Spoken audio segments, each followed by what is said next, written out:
Hello दोस्तों, मुझे उम्मीद है कि आपको मेरी मैरिड टू हार्टलेस मन वाली स्टोरी की सीरीज पसंद आ रही होगी।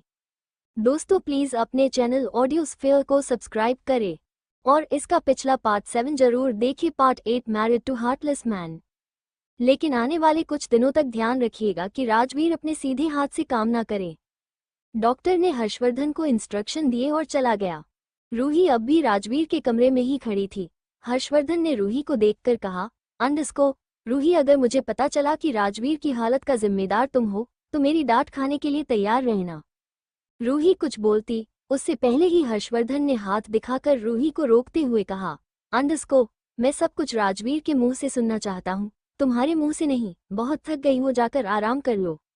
अब आगे। रूही ने एक नज़र राजवीर को देखा, फिर चुपचाप अपने कमरे में चली गई। रूही अपने कमरे में गई तो बेड पर जाकर पसर गई। रूही पेट के बल लेटकर सोने की कोशिश कर रही थी, लेकिन नींद तो उसकी आंखों से कोसों दूर थी। उसे बार बार वो अटैक याद आ रहा था। रूही को डर भी था कि कहीं राजवीर चाचू को सब कुछ सच सच न बता दे, फिर तो चाचू से उसे कोई नहीं बचा सकता। हर्षवर्धन रूही को बहुत प्यार करता था, पर इसका मतलब यह नहीं था कि वो रूही की गलतियों पर उसे डांटे ना। हर्षवर्धन के लिए अपने चारों भतीजे भतीजी बराबर थे, गलती किसी की भी हो डांट देते थे। थोड़ी देर बाद काका रूही के लिए खाना लेकर आए। खाना खाकर रूही सो गई। दूसरी तरफ हर्षवर्धन राजवीर के कमरे में ही था। हर्षवर्धन को राजवीर की टेंशन हो रही थी। हर्षवर्धन मन ही मन कह रहा था, अंडरस्को अगर आज राजवीर नहीं होता तो मैं रूही को खो देता। अगर आज राजवीर और रूही में से किसी को भी कुछ भी हो जाता तो मैं जीते जी मर जाता। हर्षवर्धन अपने ही ख्यालों में था, तभी हीर पीछे से आकर बोली, अंडरस्को साहब खाना खा लीजिए। हर्षवर्धन ने हीर की आवाज सुनी तो पलटकर देखा। हीर खाने की प्लेट लेकर खड़ी थी। हर्षवर्धन ने एक गहरी सांस लेकर कहा, अंडरस्को आओ हीर, अंदर आओ। हीर अंदर आ गई। हीर ने प्लेट टेबल पर रख दी। हर्षवर्धन ने राजवीर की तरफ इशारा करते हुए कहा, अंडरस्को हीर, ये राजवीर मैंने बताया था ना। हीर बोली, अंडरस्को ये ठीक हो जाएंगे, आप खाना खा लीजिए। हर्षवर्धन ने हीर का हाथ पकड़ा और सोफे पर लेकर बैठ गया। हर्षवर्धन बोला, अंडरस्को हीर, खाना खाने का मन नहीं है। आज अगर राजवीर हिम्मत से काम नहीं लेता तो मैं रूही और राजवीर दोनों को खो देता। हीर धीरे से बोली, अंडरस्को लेकिन दोनों ही ठीक हैं, अब आप खाना खा लीजिए। हर्षवर्धन ने पूछा, अंडरस्को हीर, पीहू ने खाना खाया? हीर ने हाँ में गर्दन हिलाते हुए कहा, अंडरस्को हाँ, मैंने पीहू को खाना खिला दिया है, वो आज अपनी रूही दीदी के साथ सो गई। हर्षवर्धन ने फिर पूछा, अंडरस्को तुमने खाना खाया? हीर ने ना में गर्दन हिला दी। हर्षवर्धन ने प्लेट की तरफ देखा, उसमें एक्स्ट्रा खाना था। हर्षवर्धन बोला, अंडरस्को चलो साथ में खाते हैं, वैसे भी इतना सारा खाना मैं अकेले नहीं खा पाऊंगा। हर्षवर्धन ने थाली में से एक बाइट लिया और हीर की तरफ बढ़ा दिया। हीर ने नजर झुकाकर बिना किसी सवाल के चुपचाप वो बाइट खा लिया। हर्षवर्धन ने फिर दूसरा बाइट खुद खाया। ऐसे हर्षवर्धन और हीर दोनों ने खाना खा लिया। हर्षवर्धन ने आज पहली बार हीर को अपने हाथों से खाना खिलाया था और हीर ने भी बिना किसी सवाल के चुपचाप खा लिया था। हर्षवर्धन ने प्लेट एक तरफ सरकाकर टिश्यू पेपर लेकर हाथ साफ करते हुए बोला, अंडरस्को हीर, तुमने अच्छे से तो खाना खा लिया ना? हीर ने हाँ में गर्दन हिला दी। हीर रूठ कर जाने लगी तो हर्षवर्धन ने उसका हाथ पकड़ लिया। हीर की दिल की धड़कन डबल स्पीड से भागने लगी। हीर ने पहली बार ऐसा कुछ महसूस किया था। ये फीलिंग हीर को अच्छी भी लग रही थी और इस फीलिंग से हीर घबरा भी रही थी। हर्षवर्धन ने हीर को सोफे पर वापस बैठा दिया और खुद हीर की गोद में सर रखकर लेट गया। हर्षवर्धन धीरे से बोला, अंडरस्को हीर, मेरे सर में दर्द है, प्लीज थोड़ी देर दबा दो फिर चली जाना। हर्षवर्धन के ऐसा कहने से हीर के हाथ कांपने लगे। उसने बहुत हिम्मत करके अपने हाथ हर्षवर्धन के बालों पर रखे, फिर वो धीरे धीरे हर्षवर्धन के सर की मसाज करने लगे। हर्षवर्धन कब सो गया, हर्षवर्धन को भी नहीं पता चला। हीर ने जब देखा कि हर्षवर्धन सो गया है तो उठना चाहती थी, लेकिन उठ नहीं पाई। हीर के अंदर इतनी हिम्मत ही नहीं थी कि वो हर्षवर्धन को जगाकर कह दे कि आप आराम कीजिए, मैं चली जाती हूँ। हीर हर्षवर्धन को सोते हुए देख रही थी। कहीं ना कहीं हीर को बहुत अच्छा लग रहा था। हीर के चेहरे पर हल्की सी मुस्कान आ गई जो हीर की खूबसूरती को डबल कर देती थी। थोड़ी देर हर्षवर्धन को निहारने के बाद हीर की आंख भी लग गई और वह भी सोफे पर बैठी बैठी सो गई। नेक्स्ट मॉर्निंग राजवीर की जब आंख खुली तो उसने सोफे पर हर्षवर्धन और हीर को देखा। राजवीर उठकर बेड से टेक लगाकर बैठ गया। हर्षवर्धन हीर की गोद में सर रख कर सो रहा था और हीर भी सोफे से टेक लगा कर सो रही थी। राजवीर ने जब हर्षवर्धन और हीर को देखा तो उसके चेहरे पर एक छोटी सी मुस्कुराहट आ गई जो ना के बराबर थी। तभी उसकी नज़र गेट के पास खड़ी रूही पर गई। रूही चुपचाप धीरे से अंदर आई और उसने राजवीर के सामने हाथ जोड़कर इशारों में कहा, अंडरस्को प्लीज चाचू को कुछ मत बताना। राजवीर को कुछ भी समझ नहीं आया कि रूही उसे क्या कहना चाहती है। राजवीर ने भी इशारों में पूछा, अंडरस्को आप क्या कहना चाहती हो। रूही ने अपने फ़ोन में टाइप किया और एक मैसेज राजवीर को भेज दिया। राजवीर ने मैसेज रीड किया तो उसमें लिखा था, प्लीज़ राजवीर चाचू को मत बताना कि मेरी वजह से हम मुसीबत में पड़ गए थे, वरना चाचू मुझे डांटेंगे। राजवीर ने रिप्लाई किया, इट्स ओके मैम मैं नहीं बताऊंगा। रूही ने फिर टाइप किया, पक्का वादा से पलटोगे तो नहीं। राजवीर ने रिप्लाई किया, नहीं राजवीर वादे नहीं तोड़ता। रूही मुस्कुराकर फ़ोन में थैंक यू टाइप करके चली गई। थोड़ी देर बाद हर्षवर्धन की आंख खुली तो उसने खुद को राजवीर के कमरे में ही पाया। हर्षवर्धन को याद आया कि उसने कल रात हीर से सर दबाने के लिए अपना सर उसकी गोद में रखा था। हर्षवर्धन ने अपनी नज़र उठाकर देखा तो उसका सर तो अब भी हीर की गोद में ही था। हर्षवर्धन सोफे पर बैठ गया और हल्का सा अपना सर पकड़ कर बोला, अंडरस्को पागल लड़की बैठे बैठे गई सो गई, कह भी तो सकती थी मुझे जाना है। हर्षवर्धन की नज़र फिर ही राजवीर पर पड़ी। हर्षवर्धन ने राजवीर को देखकर पूछा, अंडरस्को राजवीर अब तबीयत कैसी है। राजवीर बोला, अंडरस्को ठीक हूँ चाचू चाचू चाची अच्छी है मुझे पसंद आई। राजवीर की बात सुनकर हर्षवर्धन के चेहरे पर मुस्कुराहट आ गई। हर्षवर्धन ने सिर्फ आवाज लगाकर कहा, अंडरस्को हीर उठो। हीर एक ही आवाज में उठ गई। राजवीर ने हीर को देखकर कहा, अंडरस्को गुड मॉर्निंग चाची। हीर ने हैरानी से कहा, अंडरस्को चाची पर मैं तो आपसे छोटी हूँ, मतलब शायद मैं आपसे छोटी हूँ। राजवीर ने मुस्कुरा कर कहा, अंडरस्को लेकिन रिश्ते में तो आप बड़ी हैं, मैं सर को चाचू कहता हूँ तो उस हिसाब से आप मेरी चाची हुई। हीर ने अब कुछ नहीं कहा और वो चुपचाप कमरे से जाने लगी। हर्षवर्धन हीर को रोकते हुए बोला, अंडरस्को हीर राजवीर के लिए कुछ खाने में हल्का बना दो। हीर बोली, अंडरस्को अभी जल्दी से नहाकर गोपाल को भोग लगाकर बना दूंगी। हर्षवर्धन ने हाँ में गर्दन हिलाई और बोला, अंडरस्को हाँ पहले गोपाल को भोग लगा देना, उसके बाद राजवीर को भोग लगा देना। हीर ने एक नज़र राजवीर को देखा फिर मुस्कुरा कर चली गई। हर्षवर्धन ने पूछा, अंडरस्को अब बताओ कल क्या हुआ था। राजवीर जवाब देते हुए बोला, अंडरस्को कुछ नहीं चाचू, कल मैं और रूही मैडम जब आ रहे थे तो हमारी गाड़ी पर फायरिंग हो गई और फिर मैं रूही मैम को जैसे तैसे बचाकर यहाँ ले आया। रूही चुपचाप राजवीर के कमरे के बाहर खड़ी हुई सब सुन रही थी और जैसे ही उसने राजवीर की यह बात सुनी उसने एक राहत की सांस ली। हर्षवर्धन बोला, अंडरस्को राजवीर मैं जानता हूँ तुम झूठ बोल रहे हो, लेकिन तुम्हारी बात मानने के अलावा मेरे पास ऑप्शन नहीं है। पर जिस दिन मुझे पता चला कि यह सब रूही की जिद की वजह से हुआ है, उस दिन तुम्हारा ये झूठ रूही को मेरी डांट से नहीं बचा सकता। लड़की होने का मतलब यह नहीं कि वो इतनी जिद करेगी। राजवीर बेड से टेक लगाता हुआ बोला, अंडरस्को सच कह रहा हूँ चाचू, रूही मैडम की कोई गलती नहीं है। हर्षवर्धन ने अपने हाथों से इशारा करते हुए कहा, अंडरस्को तेरी रूही मैडम इतनी से इतनी मेरे सामने ही हुई है, वह कहाँ कब कौन से जिद करती है मैं सब जानता हूँ। पर तुम चिंता मत करो, मैं उसे नहीं डांटूंगा, कम से कम शादी तक तो नहीं डांटूंगा। राजवीर बोला, अंडरस्को छोड़िए ना चाचू बच्ची है। हीर किचन में सबके लिए नाश्ता बना रही थी, तभी रूही पीछे से आई और हीर को पीछे से गले लगाकर बोली, अंडरस्को गुड मॉर्निंग चाची। रूही ने हीर को इतने अपनेपन से गले लगाया था कि हीर को बहुत अच्छा लगा। उसकी आंखों में हल्का सा पानी आ गया। आज से पहले उसे कभी किसी ने इतने प्यार से गुड मॉर्निंग विश नहीं किया था। हीर धीरे से बोली, सुप्रभात। रूही ने हीर को छोड़ा और किचन के प्लेटफॉर्म पर बैठकर बोली, अंडरस्को क्या बना रही हो चाची। रूही पहली ही मुलाकात में हीर के साथ इतने अपनेपन से पेश आ रही थी कि हीर को तो यकीन ही नहीं हो रहा था। हीर ने जब रूही के बारे में सुना था तो उसे मन ही मन लगा कि शायद ही रूही उसे पसंद नहीं करेगी, इसीलिए हीर रूही के सामने भी नहीं गई। कहाँ रूही अमेरिका में रहने वाली लड़की और कहाँ हीर गांव से भी बाहर नहीं गई, लेकिन हुआ इसके अपोजिट। रूही तो हीर के साथ ऐसे बिहेव कर रही थी जैसे पता नहीं कब से जानती हो।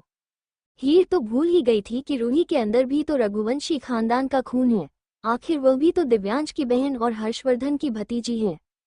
हीर अपने ही ख्यालों में थी, तभी उसके कानों में फिर आवाज आई, बताओ ना चाची क्या बना रही हो। हीर ने धीरे से कहा, अंडरस्को जो आप खाना पसंद करेगी। मैं आपके लिए वो बना दूंगी। वैसे तो मैं आलू के पराठे, पीहू के लिए ब्रेड रोल, राजवीर भैया के लिए खिचड़ी बना रही हूँ। रूही एक्साइटेड होकर बोली, अंडरस्को चाची आलू के पराठे मैं भी खाऊंगी। हीर ने मुस्कुराकर हाँ में गर्दन हिला दी। रूही ने एक एप्पल उठाया और किचन से बाहर चली गई। हीर रूही को बाहर जाते हुए देख रही थी। हीर की आंखें अब भी हल्की सी नम थी। तभी राजवीर किचन में आया और उसने हीर को नम आंखों में देखा तो पूछा, अंडरस्को क्या हुआ चाची, कोई प्रॉब्लम है? हीर ने धीरे से पूछा, अंडरस्को आपको और रूही को मैं पसंद हूँ। राजवीर को हीर का ऐसे डायरेक्ट पूछना अजीब सा लग रहा था, लेकिन वो समझ रहा था कि हीर के दिमाग में क्या चल रहा है। राजवीर बोला, अंडरस्को चाची, मैं, शिवाय, दिव्यांश, पैंथर, विराज, हम सब आपको ऐसे ही प्यार करेंगे जैसे अभी रूही करके गई है। सच बताऊं तो हमने नैना चाची को भी इतना ही प्यार किया था, लेकिन वो कहते हैं ना, बिल्लियों को घी हजम नहीं होता, उसे हम सबका प्यार हजम ही नहीं हुआ। अगर हर्षवर्धन चाचू ने आपको पसंद किया है तो आपने गुण है, कुछ तो क्वालिटी होगी जो चाचू जैसा बिजनेसमैन आपका अपना जीवन साथी बनाना चाहता है। और अगर आपको चाचू ने पसंद किया है तो हम सबको तो आप पसंद आनी ही हैं। आप बहुत अच्छी हैं चाची, अपने दिमाग से यह बात निकाल दीजिए कि हम आपको पसंद नहीं करते, हम सब आपको बहुत पसंद करते हैं। लेकिन वो कहते हैं ना, बिल्लियों को घी हजम नहीं होता, उसे हम सबका प्यार हजम ही नहीं हुआ। अगर हर्षवर्धन चाचू ने आपको पसंद किया है तो आपने गुण है, कुछ तो क्वालिटी होगी जो चाचू जैसा बिजनेसमैन आपका अपना जीवन साथी बनाना चाहता है। और अगर आपको चाचू ने पसंद किया है तो हम सबको तो आप पसंद आनी ही हैं।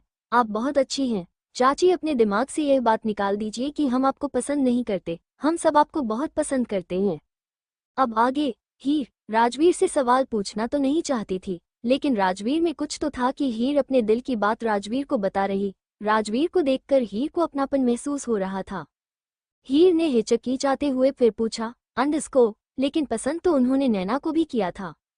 राजवीर बोला, अंडरस्को चाची, चाचू ने उन्हें पसंद नहीं किया था, नैना तो एक डील का हिस्सा थी, उस डील के चलते चाचू फंस गए। चाचू ने अगर उस टाइम हिम्मत दिखाई होती तो उनकी शादी नैना से नहीं होती।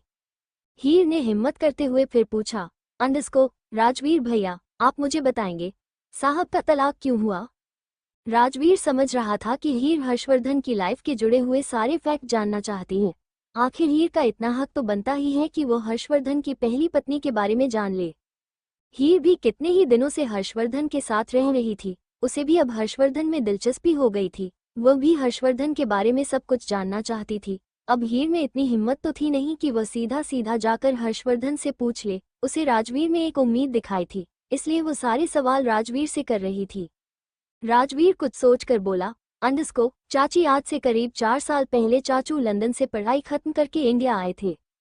उस वक्त मैं इस मेंशन में काम नहीं करता था, बल्कि मैं, दिव्यांश, शिवाय, विराज, शौर्य, हम सब कॉलेज में पढ़ते थे। चाचू जब इंडिया आए तो उनके बड़े भाई ने, शिवाय के पापा मिस्टर सुजीत रघुवंशी जी ने, उनकी शादी नैना से फिक्स कर दी। बदले में नैना के डैड ने रघुवंशी इंडस्ट्रीज के साथ 4 डील साइन की।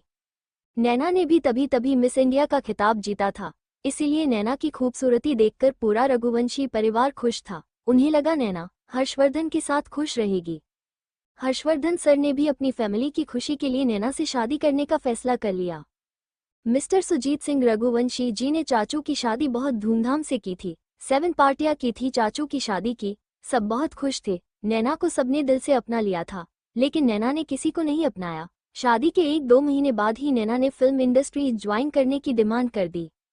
चाचू ने कई बार नैना को समझाने की कोशिश की, लेकिन नैना अपनी जिद पर अड़ी रही। रघुवंशी फैमिली नहीं चाहती थी कि उनकी घर की बहू पर्दे पर आए या वो छोटे छोटे कपड़े पहनकर लोगों का एंटरटेनमेंट करे, लेकिन नैना अपनी जिद पर अटल थी। चाचू और नैना के बीच इस बात को लेकर लड़ाइयां रहने लगी। जैसे तैसे दोनों ने शादी के 3 महीने कंप्लीट कर लिए, लेकिन 3 महीने में ही चाचू को तो जैसे नैना से नफरत हो गई थी। नैना को भी चाचू से खास लगाव नहीं था, उसे तो बस फिल्म इंडस्ट्री ज्वाइन करनी थी, इसलिए उन्होंने डाइवोर्स की मांग कर दी। चाचू ने भी डाइवोर्स देने के लिए अपनी फैमिली को मना लिया, जबकि रघुवंशी फैमिली में डाइवोर्स नहीं होते, एक बार अगर शादी हो गई तो मरते दम तक वो शादी को निभाते हैं।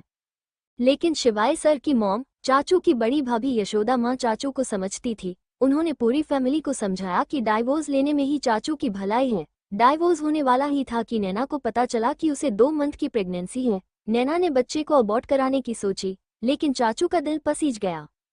चाचू ने नैना के साथ डील की थी, अगर वो इस बच्चे को जन्म देकर उसे सौंप देगी तो वो उसे एलिमनी की डिमांड से ज़्यादा पैसे देगा।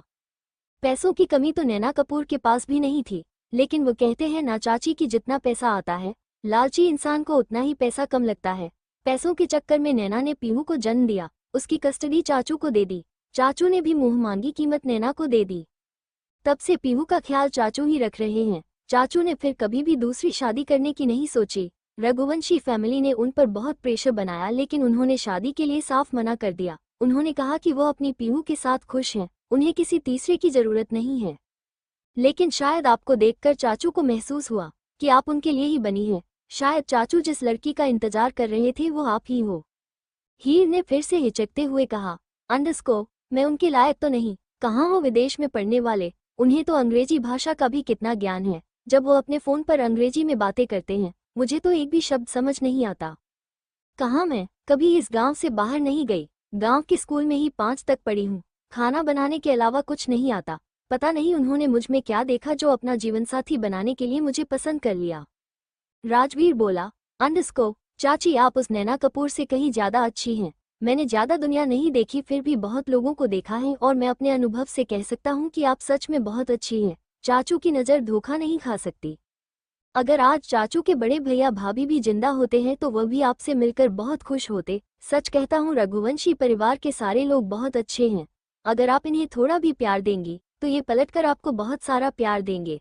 रूही मैडम से तो आप मिल ही चुकी हैं, अभी तो आपको शिवाय, विराज, दिव्यांश, पैंथर इन सब से भी मिलना है। इन सब से मिलोगी तो हंस हंस कर पागल हो जाओगी। राजवीर की बात सुनकर हीर के चेहरे पर एक मुस्कुराहट आ गई।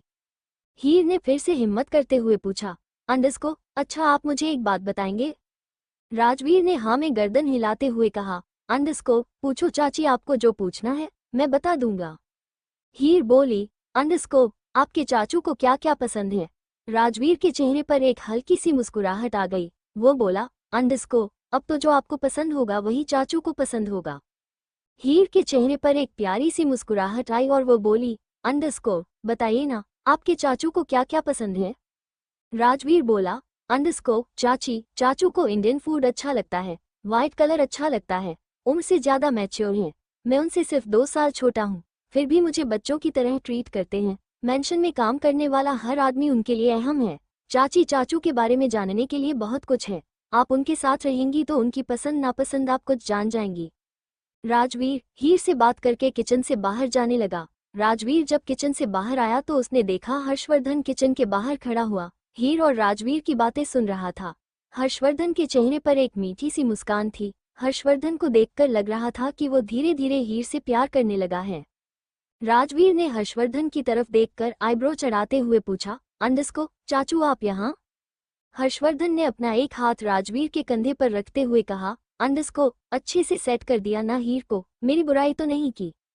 राजवीर बोला, अंडरस्को, चाचू वही बोला है जो सच है, आपके अंदर तो भगवान भी बुराई नहीं ढूंढ सकते। हर्षवर्धन ने मुस्कुराकर राजवीर से कहा, अंडरस्को, तुम्हारी यही बातें मेरा दिल जीत लेती हैं। तुम्हारी ऐसी ही बातें तुम्हें सबसे अलग बनाती हैं।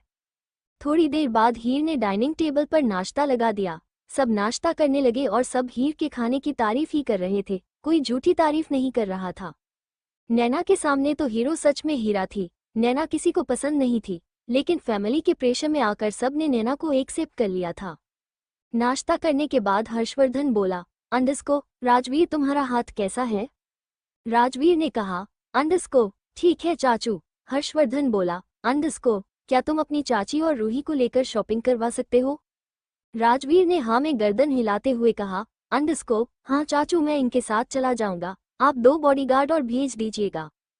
हर्षवर्धन बोला, अंडरस्को, मुझे किसी काम से कोर्ट जाना है, आते आते शाम हो जाएगी, तुम इन सब को लेकर शॉपिंग पर चले जाओ। हर्षवर्धन ने फिर रूही को देकर कहा, अंडरस्को, हीर अपनी पसंद से कुछ नहीं खरीद पाएगी, इसलिए तुम हीर को अच्छे से शॉपिंग करवा देना। रूही ने हाँ में गर्दन हिला दी। दूसरी तरफ वरदान सिंह राजावत ऑफिस में बैठा हुआ लैपटॉप पर काम कर रहा था। तभी शौर्य उनके पास आकर बोला, अंडरस्को, अंकल हर्षवर्धन चाचू शादी कर रहे हैं और उन्होंने हमें भी इनवाइट किया है। वरदान बोला, अंडरस्को, हम भी चलेंगे, वैसे भी हर्षवर्धन के साथ मुझे कुछ बात भी करनी है।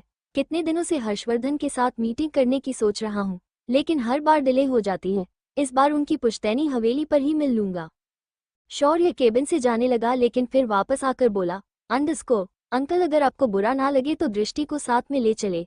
वैसे भी वो इतने दिनों से मुझसे मिली भी नहीं है और उसे भी तो आर्या की याद आती होगी। हो ना हो शिवाय आर्या को अपने साथ लेकर जाएगा तो हम भी दोनों भाई बहन अपनी बहन से वहीं मिल लेंगे।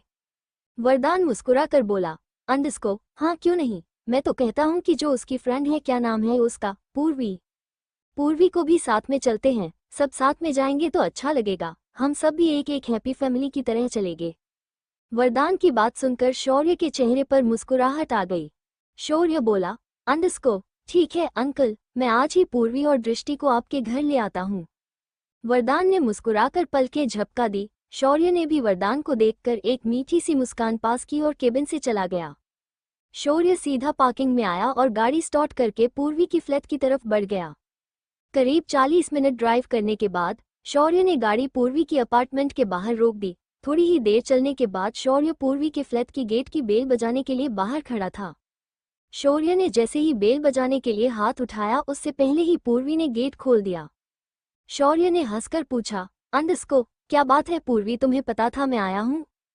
पूर्वी ने भी कमर पर हाथ रखकर मुस्कुरा कर कहा, वो क्या है ना भैया, मैं बालकनी में खड़ी थी, मैंने आपकी गाड़ी देखी तो समझ गई कि आप हमसे मिलने ही आ रहे हैं। आप खड़े क्यों हैं, अंदर आइए ना। पूर्वी शौर्य को अंदर ले आई। शौर्य अंदर आया और उसने देखा दृष्टि पोर्ट बनाने में बिजी है। शौर्य ने आवाज लगाई, दृष्टि, ये गमले बाद में बना लियो, आजा तुझसे बात करनी है। शौर्य की आवाज सुनकर दृष्टि की आंखों में पानी आ गया। बहुत दिनों बाद उसने शौर्य की आवाज सुनी थी। इस वक्त दृष्टि को मोरल सपोर्ट की जरूरत थी। पूर्वी के अलावा उसके पास किसी का मोरल सपोर्ट नहीं था। दृष्टि को जरूरत तो दिव्यांश की भी थी, लेकिन दृष्टि मान चुकी थी कि दिव्यांश अब उसकी जिंदगी में कभी नहीं आएगा। दृष्टि को क्या पता था कि दिव्यांश की क्या हालत है। शौर्य ने आवाज लगाई, दृष्टि, ये गमले बाद में बना लियो, आजा तुझसे बात करनी है। शौर्य की आवाज सुनकर दृष्टि की आंखों में पानी आ गया। बहुत दिनों बाद उसने शौर्य की आवाज सुनी थी। इस वक्त दृष्टि को मोरल सपोर्ट की जरूरत थी। पूर्वी के अलावा उसके पास किसी का मोरल सपोर्ट नहीं था। दृष्टि को जरूरत तो दिव्यांश की भी थी, लेकिन दृष्टि मान चुकी थी कि दिव्यांश अब उसकी जिंदगी में कभी नहीं आएगा। दृष्टि को क्या पता था कि दिव्यांश की क्या हालत है। अब आगे पूर्वी ने दृष्टि के पास उसके हाथों को वॉश करवाया और फिर हाथ पकड़कर शौर्य के पास ले आई। शौर्य ने भी दृष्टि का हाथ पकड़ा और अपने पास बैठाते हुए कहा, कैसी है तू? दृष्टि ने तो अगले ही पल अपना सिर शौर्य के कंधे पर रख दिया और उसकी आंखों से आंसू बह गए। शौर्य समझ गया कि दृष्टि को वो 5 दिन याद आ गए जो उसने दिव्यांश के साथ बिताए थे। शौर्य ने दृष्टि को संभालते हुए कहा, रोना तो किसी प्रॉब्लम का सलूशन नहीं है। क्या रोने से सब कुछ ठीक हो जाता है? क्या बीता हुआ पल वापस आ जाता है? शौर्य ने दृष्टि के आंसू पोंछे और उसके माथे को चूम कर कहा, मेरी दृष्टि इतनी कमजोर भी नहीं कि इतनी जल्दी हार मान जाए। मैं हूं ना तुम्हारे साथ, तुम रोओगी तो मैं परेशान हो जाऊंगा। मुझे लगेगा कि मैं अपनी दोनों बहनों का ख्याल नहीं रख पाया। तुम्हें तो मैं अपने साथ वरदान अंकल के घर ले जाना चाहता था, लेकिन तुम ही जिद कर रही थी कि तुम्हें पूर्वी के साथ रहना है। तुम्हारी खुशी के लिए मैं तुमसे दूर भी रहा। तुम अब भी रो रही हो, प्लीज दृष्टि चुप हो जाओ। दृष्टि ने खुद को संभाल लिया और अपने आंसू साफ करके बोली, अच्छा बताइए भैया, मेरी याद कैसे आए? शौर्य ने भी हल्का सा मुस्कुरा कर कहा, अब तुम्हें तो याद आती नहीं है ना, तुम कभी फोन करती हो, तो मैंने सोचा मैं ही मिलने आ जाऊं। पूर्वी तब तक शौर्य और दृष्टि के लिए चाय बना कर ले आई। शौर्य बोला, दृष्टि, हर्षवर्धन चाचू शादी कर रहे हैं, हमें भी इनवाइट किया है। मैं चाहता हूँ तुम और पूर्वी मेरे साथ चलो। मैं, तुम, पूर्वी, वरदान अंकल, हम सब पुश्तैनी हवेली चलेंगे, साथ में टाइम भी स्पेंड कर लेंगे और आर्या से भी मिल लेंगे। जैसे ही दृष्टि ने पुश्तैनी हवेली का नाम सुना, उसका दिल तेज तेज धड़कने लगा। दृष्टि ने मन ही मन खुद से कहा, वहां तो मिस्टर रघुवंशी भी होंगे, क्या मुझे वहां जाना चाहिए? क्या वो मुझसे बात करेंगे? क्या वो मुझसे अपने किए की माफी मांगेंगे? क्या मुझे अपनी जिंदगी में लाने की कोशिश करेंगे? क्या मैं उन्हें बता दूं उनका अंश मेरे पेट में पल रहा है? दृष्टि तो अपने ही ख्यालों में थी, तभी उसके कानों में फिर से शौर्य की आवाज सुनाई दी, दृष्टि, जो तुम चाहती हो वैसा ही होगा। अगर तुम नहीं जाना चाहती तो मैं तुम्हें फोर्स नहीं करूंगा, पर अगर तुम दिव्यांश की वजह से नहीं जाना चाहती तो तुम अपने साथ गलत कर रही हो। तुम्हें जाना चाहिए, तुमने कुछ गलत नहीं किया। सर उठाकर जीने में शर्म नहीं करनी चाहिए। तुमने जो किया मेरे और आर्य के लिए किया, जबकि दिव्यांश ने जो किया वो बदले की भावना में किया, इसलिए दिव्यांश गलत है, तुम नहीं। पूर्वी ने भी शौर्य की बातों को सपोर्ट करते हुए कहा, अंडस्को, देखो दृष्टि भैया सही कह रहे हैं, तुम खुद को कब तक ब्लेम करोगी। एक बुरा सपना समझकर भूल जाओ और सर उठा कर जियो। जो तुमने अपने भाई बहनों के लिए क्या है वो हर कोई नहीं कर सकता। तुमने खुद को अपने भाई बहनों के लिए डेडिकेट कर दिया। शौर्य और पूर्वी के बहुत ज्यादा समझाने पर दृष्टि पुश्तैनी हवेली जाने के लिए मान गई। थोड़ी देर बात करने के बाद शौर्य बोला, अंडस्को, चलो फिर तुम दोनों पैकिंग कर लो, आज ही वरदान अंकल के घर चलते हैं और कुछ दिनों बाद पुश्तैनी हवेली चलेंगे। दूसरी तरफ राजवीर, पीहू, रूही, हीर को लेकर शॉपिंग मॉल आ गया। हवेली से शॉपिंग मॉल करीब 2 घंटे की दूरी पर था। राजवीर एक जगह बैठ गया और अपने फोन की स्क्रीन को स्क्रॉल करने लगा। रूही हीर को शॉपिंग करवा रही थी, लेकिन पीहू उन्हें बार बार परेशान कर रही थी। रूही बार बार पीहू को काउंटर पर, कभी सोफे पर, कभी उस साइड बैठाती, कभी दूसरी साइड बैठाती, लेकिन फिर भी पीहू बहुत ज्यादा ही डिस्टर्ब कर रही थी। रूही को पीहू पर गुस्सा आने लगा। रूही ने पीहू को गोद में उठाया और राजवीर के पास जाकर बोली, अंडस्को, राजवीर इसे पकड़ो, इसने बहुत ज्यादा परेशान कर दिया है, ये हमें शॉपिंग नहीं करने दे रही। राजवीर कुछ बोला था, उससे पहले ही पास खड़े हुए बुजुर्ग आदमी ने कहा, अंडस्को, ले लो गोदी, वरना बीवी घर जाकर खाना नहीं देगी, गुस्सा करेगी वो अलग। राजवीर और रूही दोनों ही उस बुजुर्ग आदमी को हैरानी से देख रहे थे और वह बुजुर्ग आदमी मुस्कुरा कर चला गया। राजवीर ने तो रिएक्ट नहीं किया, लेकिन रूही तो खिलखिलाकर हंसने लगी। रूही हंसते हुए बोली, लगता है अंकल जी ने हम दोनों को हस्बैंड वाइफ समझ रहे थे। राजवीर के चेहरे पर अब भी कोई इमोशन नहीं थे। उसने पीहू को गोद में लेते हुए कहा, लाइए मैडम, मैं पीहू को पकड़ लेता हूँ, आप शॉपिंग कर लीजिए। रूही हंसती हुई हीर के पास चली गई। राजवीर पीहू को लेकर कभी खड़ा होता, कभी बैठ जाता, कभी उसे चुप करवाता, कभी उससे बातें करता। पीहू ने भी राजवीर को परेशान करके रख दिया था। पीहू भी राजवीर से बातें कर रही थी। भैया वो कलर कौन सा है? भैया पिकाचू कहाँ रहता है? लॉयन कौन से कलर का होता है? भैया परिया कहाँ से आती हैं? भैया रिबेंजल के बाल इतने लंबे क्यों हैं? राजवीर पीहू के सवाल के उल्टे सीधे जवाब दे रहा था। तभी राजवीर की नज़र रूही पर पड़ी। रूही ने एक लैवेंडर कलर का लहंगा पहना था और खुद को मिरर में देख रही थी। राजवीर की नज़र रूही पर ही टिक गई। कुछ सेकंड के बाद ही राजवीर ने अपनी नज़रें घुमा ली और पीहू से बातें करने लगा, लेकिन कहते हैं ना दिल है कि मानता नहीं। न चाहते हुए भी राजवीर की आंखें फिर से रूही पर चली गई। रूही इस वक्त चेंज करके हॉट पिंक कलर का लहंगा पहना हुआ था और खुद को मिरर में देख रही थी। रूही मिरर ने देखकर आड़े टेढ़े मुंह बना रही थी, जो राजवीर नोटिस कर रहा था। राजवीर ने कुछ सेकंड रूही को देखा और फिर पलट कर खड़ा हो गया। राजवीर ने मन ही मन खुद से कहा, अंडस्को, क्या कर रहा है राजवीर? तेरी पहुंच से बहुत दूर है। इतनी जल्दी तेरे घाव भर गए जो तो फिर से मोहब्बत के चक्कर में पड़ने लगा। अपने दिल को काबू में रख, ये भी उसी की तरह अमीर जिद्दी होगी। तुझे लगता है ये तेरे दिल पर मरहम लगाएगी? औकात में रह राजवीर, तू चाहे भी तो उचक कर चांद को नहीं छू सकता। राजवीर के दिल में रूही को लेकर जो थोड़ी सी फीलिंग आई थी, राजवीर ने खुद को संभाल कर उस फीलिंग को वही दबा दिया।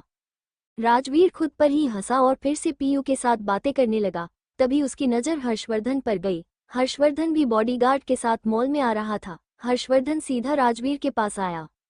रूही ने नज़र जब हर्षवर्धन पर पड़ी तो उसने हंस कर कहा, अंडस्को, क्या बात है चाचू, आपका काम तो जल्दी खत्म हो गया या फिर चाची के बिना आपका दिल नहीं लगा? ये सुनकर हीर का चेहरा तो टमाटर हो गया था। हर्षवर्धन ने हीर का चेहरा देखा तो उसके चेहरे पर भी एक मीठी सी मुस्कान ठहर गई। हर्षवर्धन ने अगले ही पल छोटी आंखें करके रूही को देखा और बोला, अंडस्को, मॉल के ऑनर से मिलने आया था। रूही राजवीर के पीछे आकर बोली, अंडस्को, बस बस चाचू, बहाने मारने के लिए रहने दीजिए। छोटी नहीं रही मैं, बड़ी हो गई हूँ, सब समझती हूँ, ज्यादा सफाई देने की जरूरत नहीं है। हर्षवर्धन के चेहरे पर मुस्कुराहट और शर्म दोनों साथ देखी जा सकती थी। हर्षवर्धन अपने चेहरे की खुशी को कंट्रोल करने में नाकाम था। हीर तो चुपचाप नजर झुकाए हुए खड़ी थी। हर्षवर्धन रूही को पॉइंट करके कुछ बोलने ही वाला था कि तभी हर्षवर्धन का फोन वाइब्रेट होने लगा। हर्षवर्धन ने कान में ब्लूटूथ लगा रखा था और उसने हल्का सा ब्लूटूथ को टच करके कहा, हेलो। थोड़ी देर बाद हर्षवर्धन फोन पर बात करता हुआ इधर उधर चक्कर लगाने लगा। तभी राजवीर ने हर्षवर्धन को इशारा करते हुए कहा, अंडस्को, सबकी शॉपिंग हो गई, अब हवेली चलते हैं। राजवीर, हर्षवर्धन, रूही, पीहू, हीर शॉपिंग मॉल से बाहर जाने लगे। राजवीर जब रूही हीर को लेकर आया था तो लिफ्ट से लेकर आया था, लेकिन जाते हुए राजवीर ने ध्यान नहीं दिया और वो पीहू को गोद में उठाकर एक्सीलेटर पर चढ़ गया। थोड़ी देर में रूही भी शॉपिंग बैग संभालती हुई एक्सीलेटर पर चढ़ गई। लेकिन हीर तो पहली बार मॉल आई थी, उसे नहीं पता था एक्सीलेटर पर कैसे चढ़ते हैं। हीर के बिल्कुल पीछे हर्षवर्धन फोन पर बात करता हुआ चल रहा था। हर्षवर्धन बात तो कर रहा था लेकिन वो समझ गया कि हीर एक्सीलेटर पर नहीं चढ़ पाएगी। हर्षवर्धन फोन पर बात करता हुआ थोड़ा सा आगे आया और उसने हीर का हाथ पकड़कर एक्सीलेटर की तरफ चल दिया। लेकिन हीर ने अपने दोनों हाथों से कसकर हर्षवर्धन का एक हाथ पकड़ लिया। हर्षवर्धन ने बात करते हुए पीछे तरफ देखा तो हीर ने नामे गर्दन हिला दी थी। हीर को एक्सीलेटर पर चढ़ते हुए डर लग रहा था। आज से पहले तो हीर ने कभी मॉल नहीं आई थी, उसने ये सब तो कभी देखा ही नहीं था। हीर के लिए ये सब बिल्कुल नया था। हर्षवर्धन फोन कट नहीं कर सकता था क्योंकि वो एक जरूरी कॉल था। हर्षवर्धन बार बार आंखों से हीर को इशारा कर रहा था कि कुछ नहीं होगा, चढ़ जाओ। लेकिन हीर तो बार बार नामे गर्दन हिला रही थी। हर्षवर्धन को जब कुछ समझ नहीं आया तो उसने झटका मारकर हीर को अपनी तरफ खींचा और अगले ही पल उसे गोद में उठा लिया। हर्षवर्धन ने हीर को गोद में उठाकर ही एक्सीलेटर पर पैर रख दिया। हर्षवर्धन के ऐसा करने की उम्मीद तो हीर ने कभी नहीं की थी। उसकी तो जैसे सांसें ही रुक गई थी। शर्म के मारे उसने आंखें कसकर बंद करके दोनों हाथों से हर्षवर्धन के शर्ट के कॉलर पकड़ लिए। हीर का तो मन कर रहा था कि अभी के अभी यह धरती फट जाए और हीर उसमें समा जाए। हर्षवर्धन को कोई फर्क नहीं पड़ रहा था। मॉल में खड़े आसपास के लोग हर्षवर्धन और हीर को देख रहे थे। हर्षवर्धन तो बहुत आराम से हीर को गोद में उठाकर एक्सीलेटर पर खड़ा था। हीर तो बहुत हैरान थी कि हर्षवर्धन ने बिना किसी शर्म के सबके सामने उसे गोद में उठा लिया। हीर तो शर्म के मारे हर्षवर्धन के सीने में समाये जा रही थी, जबकि हर्षवर्धन को खास फर्क नहीं पड़ रहा था। हर्षवर्धन तो फोन पर बात करता हुआ हीर को एक्सीलेटर से नीचे ले आया। राजवीर और रूही ने जब हर्षवर्धन को ऐसे देखा तो उन दोनों की आंखें खुली की खुली रह गई। दोनों ही बहुत हैरान थे। रूही ने तो पहली बार हर्षवर्धन का ये साइड देखा था। हर्षवर्धन हीर को लेकर एक्सीलेटर से उतरा और हीर को खड़ा कर दिया। हर्षवर्धन बात करता हुआ मॉल से बाहर चला गया। हीर को तो इतनी शर्म आ रही थी कि वो तो ना रूही की तरफ देख रही थी और ना राजवीर की तरह। रूही के चेहरे पर तो एक बड़ी सी मुस्कुराहट आ गई। राजवीर हीर के पास आकर बोला, अंडस्को चाची, अब इन सब की आदत डाल लीजिए। आप हर्षवर्धन रघुवंशी की बीवी बनने वाली हैं, मिसेज हीर हर्षवर्धन रघुवंशी। हीर तो शर्म के मारे कुछ बोली ही नहीं। हर्षवर्धन हीर को लेकर एक्सीलेटर से उतरा और हीर को खड़ा कर दिया। हर्षवर्धन बात करता हुआ मॉल से बाहर चला गया। हीर को तो इतनी शर्म आ रही थी कि वो तो ना रूही की तरफ देख रही थी और ना राजवीर की तरह। रूही के चेहरे पर तो एक बड़ी सी मुस्कुराहट आ गई। राजवीर हीर के पास आकर बोला, अंडस्को चाची, अब इन सब की आदत डाल लीजिए। आप हर्षवर्धन रघुवंशी की बीवी बनने वाली हैं, मिसेज हीर हर्षवर्धन रघुवंशी। हीर तो शर्म के मारे कुछ बोली ही नहीं। अब आगे दिव्यांश ऑफिस में बैठा हुआ काम कर रहा था, लेकिन उसका ध्यान काम में नहीं था। उसे दृष्टि की याद आ रही थी। आज 2 दिन हो गए थे, काम के चलते दिव्यांश दृष्टि से मिल ही नहीं पाया। तभी पैंथर केबिन में आया और दिव्यांश को देखकर बोला, अंडस्को क्या बात है सर, परेशान नजर आ रहे हो, काम में दिल नहीं लग रहा? जैसे तुझे नहीं पता कि मेरा दिल काम में क्यों नहीं लगता, दिव्यांश ने एक ही लाइन में जवाब दिया। पैंथर बोला, अंडस्को 2 दिन बाद पुश्तैनी हवेली भी जाना है, चाचू को फेस भी करना है। ये सुनते ही दिव्यांश ने तो अपना सर टेबल पर ही रख दिया। दिव्यांश को देखकर पैंथर को हंसी आ गई। पैंथर बोला, अंडस्को क्या हुआ सर, चाचू को फेस तो करना ही पड़ेगा, बस दुआ कीजिए कि चाचू को कुछ पता ना चला हो, वरना चाचू शादी बाद में करेंगे और आपका बैंड पहले बजा देंगे। दिव्यांश ने अभी अपना सर टेबल से नहीं उठाया और बहुत ही लो साउंड में बोला, अंडस्को वही तो पैंथर हवेली जाने की हिम्मत मुझ में नहीं है। मुझे डर है कि कहीं चाची के सामने चाचू मुझ पर बजा ना दे। तू भी जानता है चाचू जब हम तीनों को पीटने पर आते हैं तो किसी की शर्म नहीं करते, सबके सामने मार देते हैं। याद है ना 4 साल पहले जब विराज रवीना को लेकर घर आया था?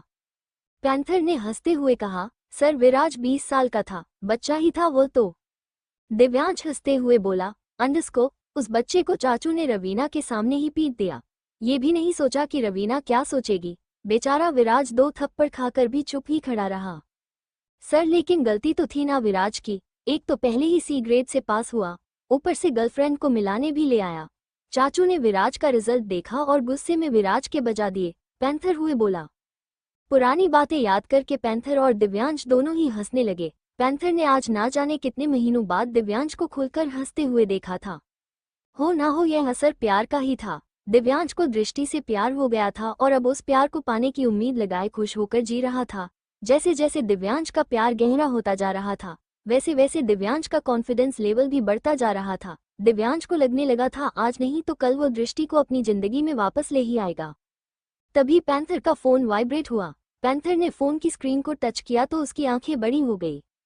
पैंथर ने सर पर हाथ मार कर कहा, अंडस्को, ओ शीट। राजवीर तो रूही को लेकर सीधा पुश्तैनी हवेली चला गया।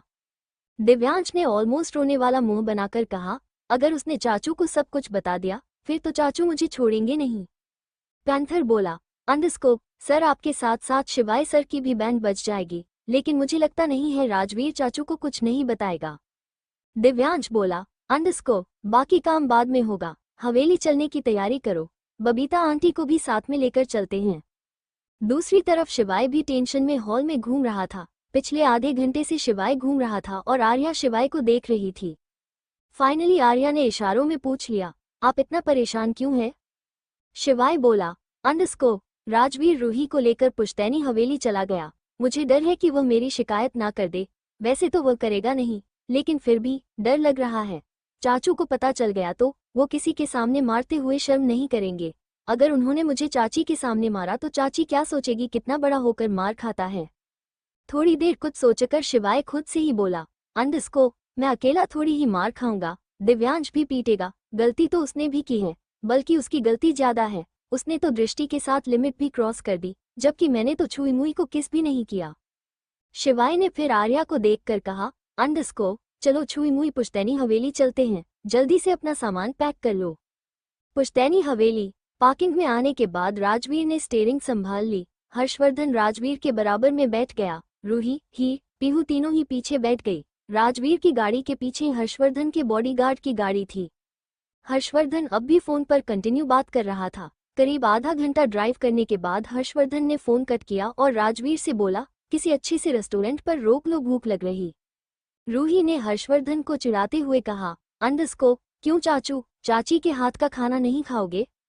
हर्षवर्धन ने मोबाइल की स्क्रीन को स्क्रॉल करते हुए कहा, अंडस्को, नहीं, तुम्हारी चाची थक गई होगी, डिनर बाहर से ही करके चलेगे, वैसे भी हवेली तक पहुंचते हुए काफी रात हो जाएगी। हर्षवर्धन की बात सुनकर हीर तपाक से बोली, अंडस्को, नहीं, मैं थकी नहीं हूँ, घर जाकर खाना बना दूंगी। हर्षवर्धन के चेहरे पर एक हल्की सी मुस्कान आ गई, लेकिन उसने फिर भी मोबाइल स्क्रीन की तरफ देखकर ही कहा, अंडस्को, लेकिन मुझे बाहर का खाना है। हीर ने मन ही मन खुद से कहा, अंडस्को, शायद मैं साहब की स्वाद का खाना बना नहीं पाती। साहब मेरा दिल रखने के लिए कह देते हैं कि मैं स्वाद खाना बनाती हूँ। मैं और अच्छे से खाना बनाने की कोशिश करूंगी ताकि साहब को मेरा हाथ का खाना स्वाद लगने लगे। थोड़ी देर में राजवीर ने एक रेस्टोरेंट के बाहर अपनी गाड़ी रोक ली। सब रेस्टोरेंट के अंदर चले गए। हर्षवर्धन फिर से फोन पर किसी से बातें करने लगा। रूही ने मेन्यू देखकर pizza, garlic bread, French fries order कर दिया। हीर ने पिज्जा देखा तो बहुत देर तक पिज्जा को ही देखती रही। हीर को नहीं पता था पिज्जा कैसे खाते हैं। हीर सोच ही रही थी कि इसे कैसे खाऊं। हीर सबको खाते हुए देख रही थी, लेकिन उसे कुछ खाने की हिम्मत नहीं थी। आज से पहले हीर ने ये सब खाया नहीं था, पिज्जा को देखा जरूर था।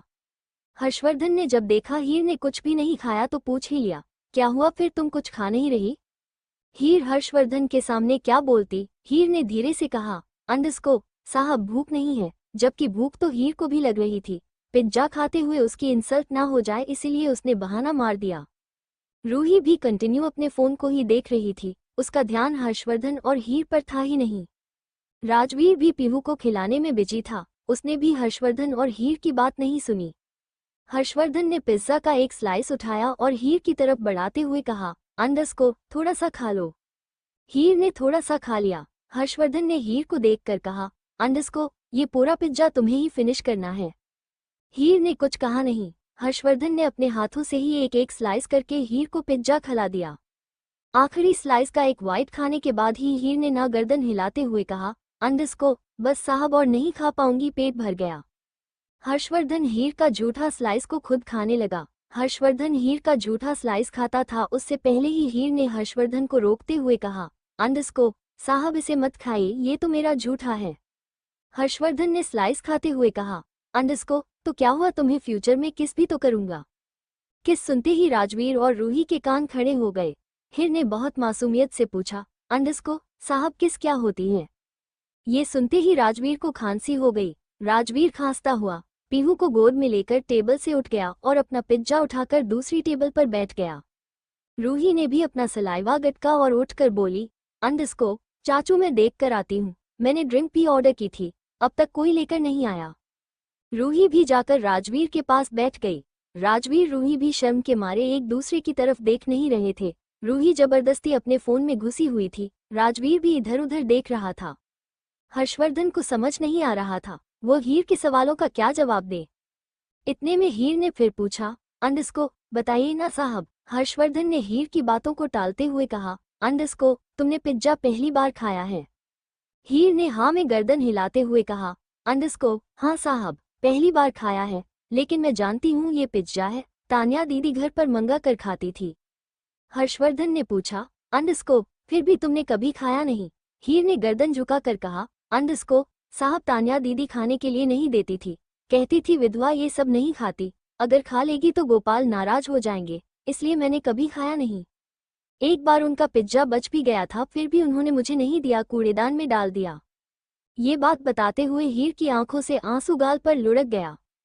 हर्षवर्धन ने अपने सीधे हाथ से हीर का चेहरा छुआ और अंगूठी से उसके आंसू साफ करते हुए बोला, अंडस्को, तुम जो चाहे वो खा सकती हो, अब तुम्हें कोई मना नहीं करेगा।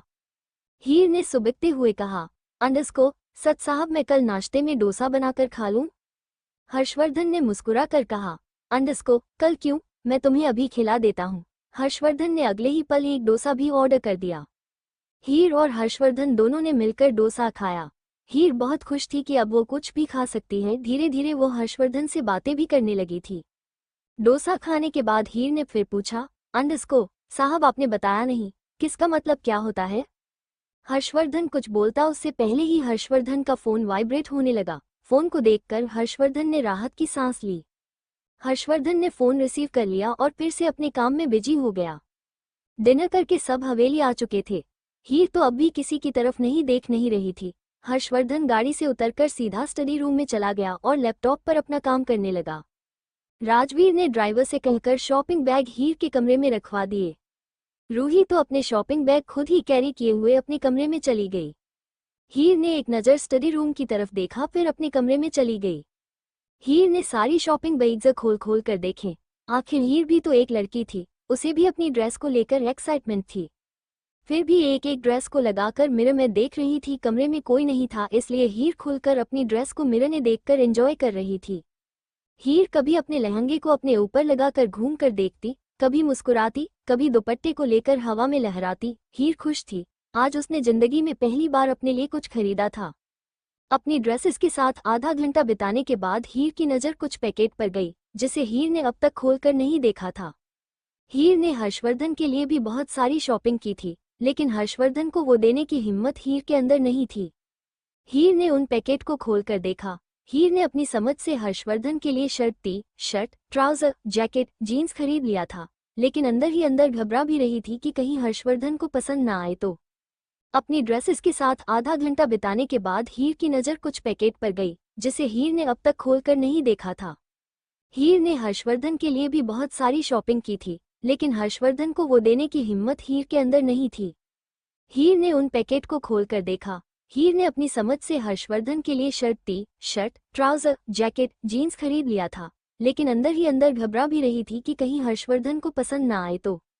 अब आगे हीर अपने ही ख्यालों में थी कि तभी उसका ध्यान हर्षवर्धन पर गया, जो कब से गेट पर टेक लगाकर खड़ा हुआ हीर को ही देख रहा था। हीर ने हर्षवर्धन को देखा तो एकदम घबरा गई और जल्दी जल्दी अपने कपड़े समेटने लगी। हर्षवर्धन धीरे कदमों से कमरे में आने लगा। जैसे जैसे हर्षवर्धन कमरे में आ रहा था, वैसे वैसे हीर की दिल की धड़कनें बढ़ रही थी। हीर जल्दी जल्दी बेड से कपड़े उठा रही थी। अब हर्षवर्धन बिल्कुल हीर के पीछे जाकर खड़ा हो गया। हर्षवर्धन ने पीछे से हीर को हल्के से बाहों में पकड़ा और उसके कान में कहा, अंडस्को, सुना है तुम मेरे लिए शॉपिंग करके लाई हो।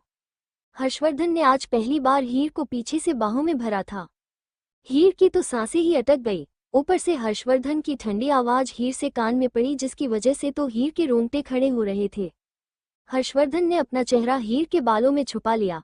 हीर के बालों में से भीनी भीनी सी खुशबू आ रही थी, जिसकी वजह से हर्षवर्धन न चाहते हुए भी उस खुशबू में खोता जा रहा था। हीर तो हर्षवर्धन की बाहों में सुन्न खड़ी थी, ना हिल रही थी और ना कोई रिएक्ट कर रही थी, चुपचाप। जैसे कोई बकरी शेर के सामने खड़ी रहती है ऐसे ही खड़ी थी। हर्षवर्धन ने हीर के बालों में अपना चेहरा रब करते हुए कहा, अंडस्को, तुमने बताया नहीं, तुम मेरे लिए क्या क्या लेकर आई हो? हीर के मुंह से कुछ निकले तब तो वो बताए। हीर तो घबराहट के मारे अपना सलाइवा गटक रही थी। पहली बार हर्षवर्धन हीर के इतना करीब गया था।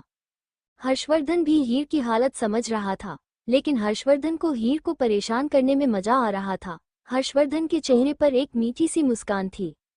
हर्षवर्धन ने फिर पूछा, हीर तुमसे बात कर रहा हूँ, कुछ लाई हो मेरे लिए या मुझे राजवीर ने झूठ बोल दिया? हीर ने अपने टूटे फूटे शब्दों को जोड़ा और हिचकी चाहते हुए कहा, अंडस्को, ला लाई हूँ। हर्षवर्धन ने आंखें नहीं खोली, बस हीर की खुशबू को महसूस करते हुए कहा, अंडस्को, तो दिखाओ क्या लेकर आई हो। हीर ने अपनी सारी हिम्मत को इकट्ठा किया और लड़खड़ाती हुई जुबान से बोली, अंडस्को, छोड़ेंगे तभी तो दिखाऊंगी, और अगर ना छोड़ तो नहीं दिखाओगी। हर्षवर्धन ने फिर से अपना चेहरा हीर के बालों में छुपाते हुए कहा। हीर ने फिर से इतनी हिम्मत जुटाई है और हल्का सा पलटकर हर्षवर्धन के सीने पर दोनों हाथ रखकर हर्षवर्धन को ना के बराबर धक्का देते हुए कहा, अंडस्को, अभी दिखाती हूँ। हीर के ऐसा करने से हर्षवर्धन के चेहरे पर मुस्कान आ गई। हीर जल्दी जल्दी हड़बड़ाहट में हर्षवर्धन को कपड़े दिखाने लगी। हर्षवर्धन का ध्यान कपड़ों में नहीं था, ध्यान हीर पर ही था। हीर नजर झुकाकर जल्दी जल्दी हर्षवर्धन को कपड़े दिखा रही थी। हर्षवर्धन ने हीर की खुशी के लिए एक बार कपड़ों पर नजर डाली। कपड़े सच में बहुत अच्छे थे। हीर हर्षवर्धन के साथ रहकर कुछ ही दिनों में हर्षवर्धन की पसंद को जानने लगी थी। हर्षवर्धन ने एक शर्ट उठाकर कहा, अंडस्को, तुम तो बहुत अच्छे कपड़े लेकर आई हो, किसी ने हेल्प की थी? हीर बोली, अंडस्को, राजवीर भैया से मदद ली थी। हर्षवर्धन ने एक एक करके सारे कपड़े ट्राई किए। हर्षवर्धन ऐसी हरकतें नहीं करता था, लेकिन वह जानता था अगर वो ऐसे करेगा तो हीर को अच्छा लगेगा। वैसा ही हुआ। हर्षवर्धन कपड़े ट्राई कर रहा था और हीर खुश होकर देख रही थी। हीर खुश थी कि हर्षवर्धन को उसके लाए हुए कपड़े पसंद आ गए। हर्षवर्धन ने पूछा, अंडस्को, और तुम मेरे लिए इतनी सारी शॉपिंग क्यों करके लाई हो? क्योंकि आप बहुत व्यस्त रहते हैं, हमेशा काम करते रहते हैं, आपके पास समय नहीं है, मुझे लगा मैं खरीद लेती हूँ। हीर ने बिना हर्षवर्धन की तरफ देखे हुए कहा। आखिरी में हर्षवर्धन ने एक शर्ट पहनकर कहा, अंडस्को, तो तुम्हारी तरफ से मेरे लिए ये पहला गिफ्ट। ये सुनते ही हीर की आंखों में हल्का सा पानी आ गया। हीर ने गर्दन झुका कर कहा, अंडस्को, साहब भला, मैं आपको क्या दे सकती हूँ, बल्कि आपने ही मुझे इतनी खुशियाँ दे दी जो इन आंखों में समाती ही नहीं है, हर बार छलक जाती हैं। मैं आपको देने लायक हूँ ही कहाँ, बल्कि आपने ही मुझ पर इतना एहसान कर दिया, मैं आपका एहसान मरते दम तक नहीं भूलूंगी। हर्षवर्धन ने अपने दोनों हाथों से हीर का चेहरा पकड़ा और उसके आंसुओं को पोंछते हुए कहा, अंडस्को, मैंने कोई एहसान नहीं किया तुम पर, बल्कि एहसान तो मैंने खुद पर किया है, तुम्हें अपनी जिंदगी में लाकर। मैंने तो शादी करने की उम्मीद छोड़ दी थी, तुम्हें देखकर ये दिल फिर से धड़कने लगा, मेरा भी मन करने लगा कि मेरी लाइफ में भी कोई आ जाए और तुम आ गई। अब चुप हो जाओ। हीर चुप हो गई। हर्षवर्धन ने हीर के माथे पर किस किया और कमरे से बाहर जाने लगा। हर्षवर्धन कमरे के बाहर तक चला गया, फिर कुछ सोचकर उसके चेहरे पर एक मुस्कान आ गई। हर्षवर्धन वापस आया और हीर की तरफ देखकर बोला, अंडस्को, तुम मुझसे रेसोरेट में कुछ पूछ रही थी? हीर तपाक से बोली, अंडस्को, किसका मतलब क्या होता है? आप मुझे किसका मतलब बता रहे थे? हर्षवर्धन बोला, अंडस्को, हाँ मैं भूल गया, अब बताता हूँ। हर्षवर्धन ने एक हाथ से हीर का चेहरा पकड़ा। हीर तो बहुत मासूमियत से हर्षवर्धन की तरफ देख रही थी। हर्षवर्धन हीर के होठों की तरफ झुकने लगा। हीर को तो कुछ समझ नहीं आया, लेकिन फिर भी उसकी नजरें शर्म से झुक गई।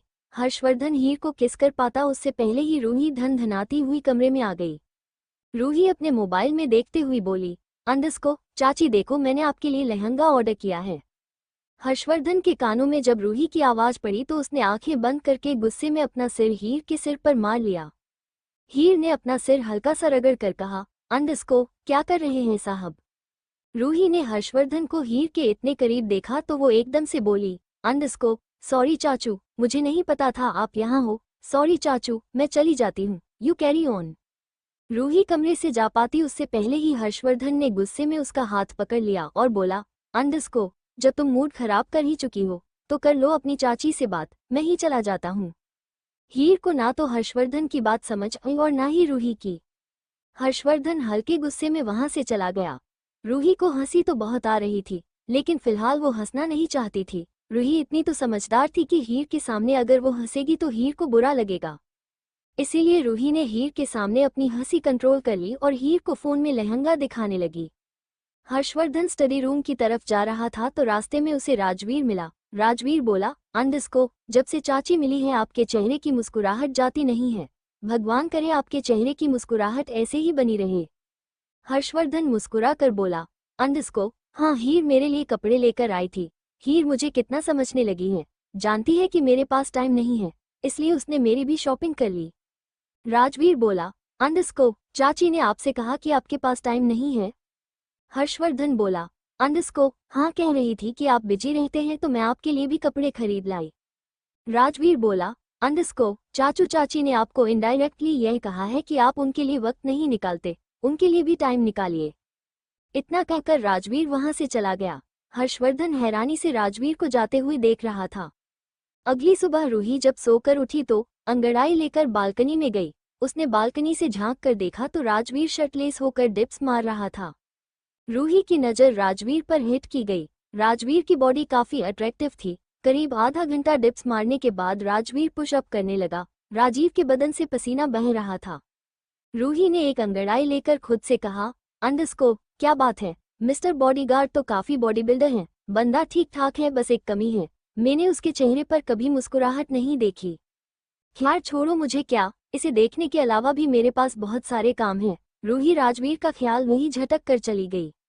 दूसरी तरफ राजवीर पुशअप कर रहा था। उसे कुछ आवाज कानों में सुनाई दे रही थी, तुम जैसे भिखारी से मैं शादी करूंगी।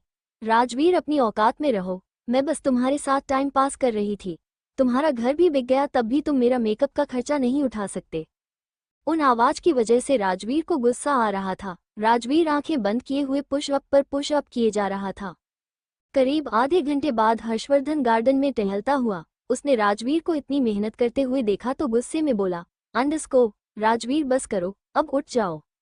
हर्षवर्धन की आवाज सुनकर राजवीर रुक गया। राजवीर उठकर बेंच पर बैठ गया और अपना पसीना पोंछने लगा। हर्षवर्धन राजवीर के पास जाकर बोला, अंडस्को, आखिर कब तक अपनी पुरानी यादों के साथ जियोगे? तुम बस मुझे चाचू बोलते हो, मानते नहीं हो। आज तक तुमने अपने दिल की बात किसी को नहीं बताई, मुझे बता सकते हो। मेरी उम्र में और तुम्हारी उम्र में बहुत ज्यादा फर्क नहीं है, दोस्त समझकर ही बता दो। राजवीर अपने जगह से खड़े होकर बोला, अंडस्को, चाचू दर्द बताने से खत्म नहीं होते, कुछ दर्द मौत की दहलीज तक साथ निभाते हैं। मेरे दर्द भी कुछ ऐसे ही हैं जो मेरे साथ ही खत्म होंगे। राजवीर हर्षवर्धन को जवाब देकर अंदर चला गया। हर्षवर्धन जेब में हाथ डालकर राजवीर को जाते हुए देख रहा था। हर्षवर्धन खुद से बोला, अंडस्को, तुम्हारी जिंदगी में भी कोई आएगी जो तुम्हारे दर्द खुद में समा लेगी, उसकी बाहों में सारे दर्द भूल जाओगे। राजवीर हवेली के अंदर पसीना पहुंचता हुआ जा रहा था और रूही अपने मोबाइल में घुसी हुई बाहर की तरफ आ रही थी। राजवीर का भी ध्यान नहीं था और रूही तो फोन में देखती हुई चलती थी। दोनों की टक्कर हो गई। टक्कर होने से राजवीर मिला भी नहीं, लेकिन रूही तो गिरने को हो गई। रूही गिर जाती उससे पहले ही राजवीर ने उसे एक हाथ से थाम लिया। राजवीर ने रूही को ठीक से खड़ा किया और माफी मांगते हुए बोला, अंडस्को, सॉरी मैम, मेरी गलती है, मैं ध्यान से नहीं चल रहा था। राजवीर के टकराने से रूही को लग गई थी। कहाँ रूही, बिल्कुल हल्की फुल्की, और कहाँ राजवीर, बॉडी बिल्डर। रूही ने अपनी आंखें छोटे की और बोली, अंडस्को, राजवीर इतना भी एक्सरसाइज नहीं करते कि टकराकर ही किसी को मार दो। राजवीर बोला, अंडस्को, सॉरी मैम, कल से नहीं करूंगा। रूही की नज़र राजवीर की बाजू पर गई। रूही ने अपनी अंगुली राजवीर की बाजू पर टच करके कहा, अंडस्को, राजवीर, तुमने तो सच में अपनी बॉडी बहुत मजबूत बना रखी है। तुम्हारी कोई गर्लफ्रेंड है? राजवीर ने ना में गर्दन हिलाते हुए कहा, नो मैम। रूही ने पंजों के बल खड़े होकर राजवीर के कान में धीरे से कहा, अंडस्को, मेरा बॉयफ्रेंड है, चाचू को मत बताना। टाइम आने पर मैं ही चाचू से अपनी शादी की बात कर लूंगी। रूही अपने पैरों के बल ठीक से खड़ी हुई और मुस्कुराकर राजवीर को देखने लगी। रूही की बात सुनकर राजवीर को कहीं ना कहीं बुरा लगा। रूही ने अपनी अंगुली राजवीर की बाजू पर टच करके कहा, अंडस्को, राजवीर, तुमने तो सच में अपनी बॉडी बहुत मजबूत बना रखी है। तुम्हारी कोई गर्लफ्रेंड है? राजवीर ने ना में गर्दन हिलाते हुए कहा, नो मैम। रूही ने पंजों के बल खड़े होकर राजवीर के कान में धीरे से कहा, अंडस्को, मेरा बॉयफ्रेंड है, चाचू को मत बताना। टाइम आने पर मैं ही चाचू से अपनी शादी की बात कर लूंगी। रूही अपने पैरों के बल ठीक से खड़ी हुई और मुस्कुराकर राजवीर को देखने लगी। रूही की बात सुनकर राजवीर को कहीं ना कहीं बुरा लगा। अब आगे लेकिन राजवीर ने जल्दी से अपनी इमोशन कंट्रोल किए और बोला, अंडरस्को, मैं चाचू को कुछ नहीं बताऊंगा, एंजॉय योर लाइफ। रूही मुस्कुराकर गार्डन में चली गई। राजवीर रूही को जाते हुए देख रहा था। राजवीर के चेहरे पर पहले ही इंप्रेशन नहीं होते थे, अब तो उसका चेहरा बिल्कुल ही उदास हो गया। राजवीर को नहीं पता था कि वो अचानक से उदास क्यों हो गया। राजवीर ने अपनी फीलिंग कंट्रोल की और अपने कमरे में चला गया। हीर रोज की तरह फ्रेश होकर पूजा पाठ करके किचन में नाश्ता बना रही थी। रूही भी फ्रेश होकर कमरे में आए हैं और रोज की तरह हीर को पीछे से लगाकर गुड मॉर्निंग विश करते हुए बोली, अंडरस्को, सुप्रभात चाची, क्या बना रही हो? हीर ने हल्का सा हाथ रूही के गालों पर लगाकर कहा, अंडरस्को, पकोड़े, पास्ता, पराठे, कचौरी। रूही को थोड़ी सी शरारत सूझ गई है। उसमें हीर को देखकर पूछा, अंडरस्को, चाची चाचू कल रात क्या कर रहे थे? हीर को कुछ समझ आया होगा तभी तो कुछ बताती। हीर पराठे पर घी लगाते हुए बोली, अंडरस्को, कुछ नहीं, वो तो मुझे किसका मतलब बता रहे थे। तभी गेट पर खड़े किसी लड़के की हंसने की आवाज आई। रूही हीर ने पलटकर देखा तो शिवाय हीर की बात सुनकर हंस रहा था। हीर को बुरा ना लग जाए इसलिए रूही ने इशारों में शिवाय को चुप रहने को कहा, लेकिन शिवाय तो अपनी हंसी के सामने किसी को कुछ नहीं समझता था, वो तो खुलकर हंस रहा था। रूही गुस्से में शिवाय के पास गई और उसकी बाजू पकड़कर दांत पीसते हुए धीरे से बोली, अंडरस्को, शिवाय भाई बस करो, चाची पढ़ी लिखी नहीं है, उन्हें किसका मतलब नहीं पता। ये सुनकर तो शिवाय को और ज्यादा हंसी आ गई। शिवाय हंसता हुआ बोला, अंडरस्को, चाचू ने अनपढ़ लड़की को पसंद किया है। शिवाय की बात सुनकर हीर की आंखों में हल्का सा पानी आ गया, जिसे रूही ने नोटिस कर लिया। रूही ने गुस्से में शिवाय की कमर पर मारकर कहा, अंडरस्को, शिवाय भाई बस चुप हो जाओ, वरना चाचू को बुलाकर शिकायत कर दूंगी। शिवाय ने जैसे तैसे अपनी हंसी कंट्रोल की और हीर को देखकर बोला, अंडरस्को, किसका मतलब होता है, मारूंगा आपको इतना नहीं पता। हीर तो सच में बहुत इनोसेंट थी। हीर को लगा शिवाय सच कह रहा है और उसने किसका मतलब मारूंगा ही समझ लिया। शिवाय अपनी हंसी कंट्रोल करता हुआ किचन से बाहर चला गया। थोड़ी देर बाद हीर ने डाइनिंग टेबल पर खाना लगा दिया। हीर जब डाइनिंग टेबल पर खाना लगा रही थी उस वक्त वहां कोई नहीं था, लेकिन जैसे ही खाना डाइनिंग टेबल पर लग गया, शिवाय, राजवीर, पैंथर, दिव्यांश, वीरा, आर्या और हर्षवर्धन, रूही, विराज सब आ गए।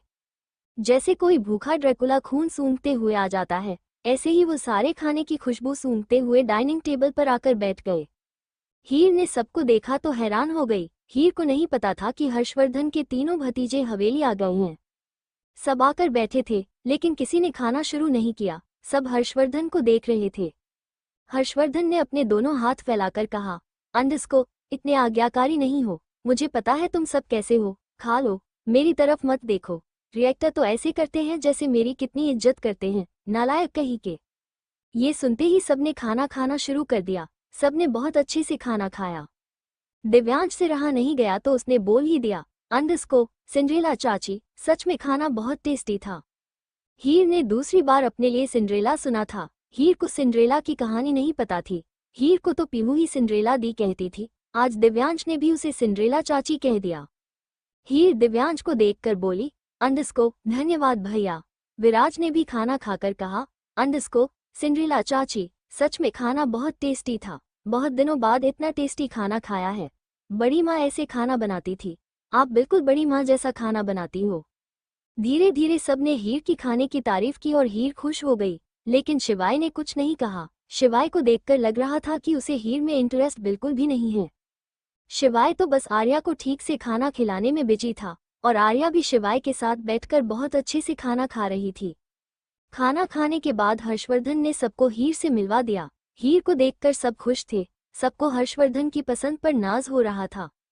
पैंथर ने मजाक करते हुए कहा, अंडरस्को, चाचू सिंड्रेला चाची ज्यादा सुंदर हैं, उस चुड़ैल चाची के मुकाबले। खाना भी कितना अच्छा बनाती हैं। 3 पराठे खाता हूँ, लेकिन आज 5 खा गया। थोड़ी देर बाद सब साथ में बैठकर बातें करने लगे। आर्या भी उन सब के साथ ही बैठी थी। आर्या भी काफी खुश थी। बहुत दिनों बाद वह भी एक फैमिली के बीच बैठी थी। आर्या राजवीर के बराबर में ही बैठी थी। शिवाय के बाद उसे राजवीर पर ही सबसे ज्यादा भरोसा था।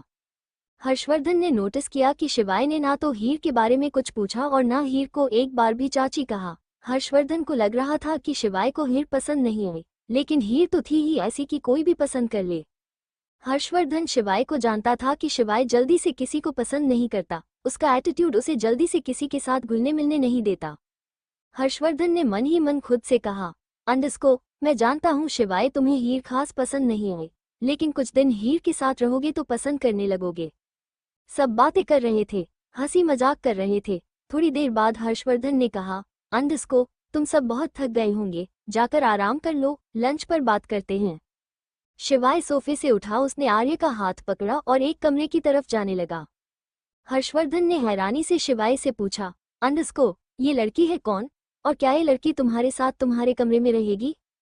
शिवाय बोला, अंडस्को, चाचू यह आर्या है, ये बीमार है। राजवीर ने चाचू की तरफ देखकर कहा, अंडस्को, चाचू मैं समझाता हूँ, शिवाय सर और लिटिल गर्ल को जाने दीजिए।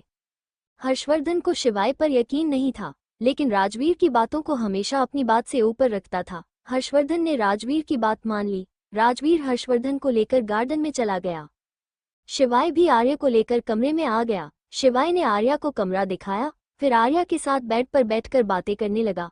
आर्या भी शिवाय की कंपनी में खुश नजर आती थी। आर्या किसी से बात नहीं करती थी, लेकिन शिवाय से बहुत बातें करती थी। इशारों में, लिखकर, हर तरीके से वो शिवाय से बात करती थी। आर्या शिवाय के साथ बहुत ज्यादा घुल मिल गई थी।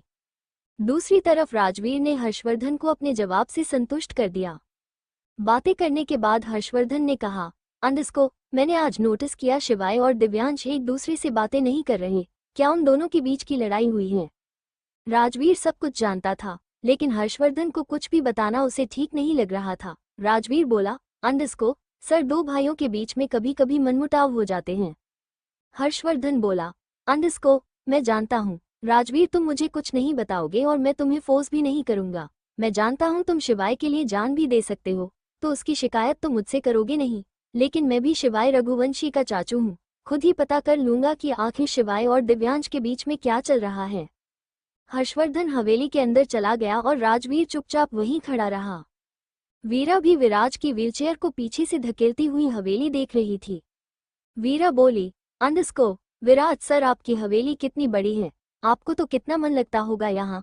कितनी अच्छी फैमिली है आपकी, भाई है, बहन है, पैसा है, पावर है, पोजीशन है, आप तो बिल्कुल अच्छी जिंदगी जी रहे हो। एक मुझे देखो, आपके बाथरूम से छोटा तो हमारा कमरा होता है। विराज हल्का सा हंसते हुए बोला, अंडस्को, तुम्हें भी लग्जरी लाइफ चाहिए? वीरा विराज के पीछे से आकर घुटनों के पास बैठती हुई बोली, अंडस्को, लग्जरी लाइफ तो सबको चाहिए, लेकिन हर किसी के नसीब में तो नहीं होती। ऐसी आलीशान जिंदगी जीने के लिए तो नसीब लेकर पैदा होना पड़ता है। विराज ने हल्का सा वीरा के गालों पर हाथ लगाकर कहा, अंडस्को, जब तुम बहुत बड़ी फैशन डिजाइनर बन जाओगी, तब तुम भी ऐसी जिंदगी जी सकती हो। वीरा के चेहरे पर एक मुस्कुराहट आ गई। वीरा ने विराज की बलाएं लेकर कहा, अंडस्को, हाय सर, आपके मुंह में घी शक्कर, बस जल्दी से आपके पैर ठीक हो जाएं, फिर मैं तो कॉलेज में एडमिशन ले लूंगी। पैंथर ने भी दिव्यांश का सामान दिव्यांश के कमरे में लगा दिया और बेड पर लेटता हुआ बोला, अंडस्को, और सर, क्या लगता है वो आपकी कायनात आपको और दृष्टि भाभी को मिलाएगी? दृष्टि का नाम सुनते ही दिव्यांश के चेहरे पर एक हल्की सी मुस्कुराहट आ गई। दिव्यांश बोला, अंडस्को, देखते हैं मेरे प्यार में बेईमानी तो नहीं है। दृष्टि तो शादी में जरूर आएगी, मेरा दिल कहता है कि वो यहाँ जरूर आएगी, चाहे कैसे भी आए। हाय, आपके दिल पर वारा जाऊं, काश ऐसा हो जाए कि आपकी वाली आए और मेरी वाली को भी ले आए। पैंथर ने अपने हाथों को बेड पर फैलाते हुए कहा। दिव्यांश बोला, अंडस्को, तो तू मेरे लिए नहीं अपने लिए टेंस है, तुझे अपनी वाली की याद आ रही है, इसलिए तू दृष्टि के बारे में पूछ रहा है। दूसरी तरफ शिवाय ने आर्य को पेपर और पेंसिल देकर कहा, अंडस्को, चुई मुई तुम स्केच बनाओ, मुझे कुछ काम है। आर्य स्केच बनाने बैठ गई। शिवाय कमरे से बाहर चला गया। शिवाय लैपटॉप लेकर सिटिंग एरिया में बैठ गया और अपना काम करने लगा। करीब 2 घंटा काम करने के बाद शिवाय उठा और किचन में गया। शिवाय ने किचन में देखा तो हीर दोपहर के खाने की तैयारी कर रही थी। शिवाय ने हीर को पीछे से देखा और फिर फ्रिज में से बोतल निकालकर किचन से बाहर जाने लगा। हीर का पूरा ध्यान खाना बनाने में था। उसने नोटिस ही नहीं किया कि शिवाय आया और फ्रिज में से पानी की बोतल निकाल कर चला गया। शिवाय को ना जाने क्यों हीर अच्छी नहीं लग रही थी। शिवाय पानी की बोतल लेकर बाहर गया, फिर कुछ सोचकर वापस किचन में आया और हीर की तरफ देखकर बोला, अंडस्को, तो तुमने मेरे चाचू को फंसा लिया।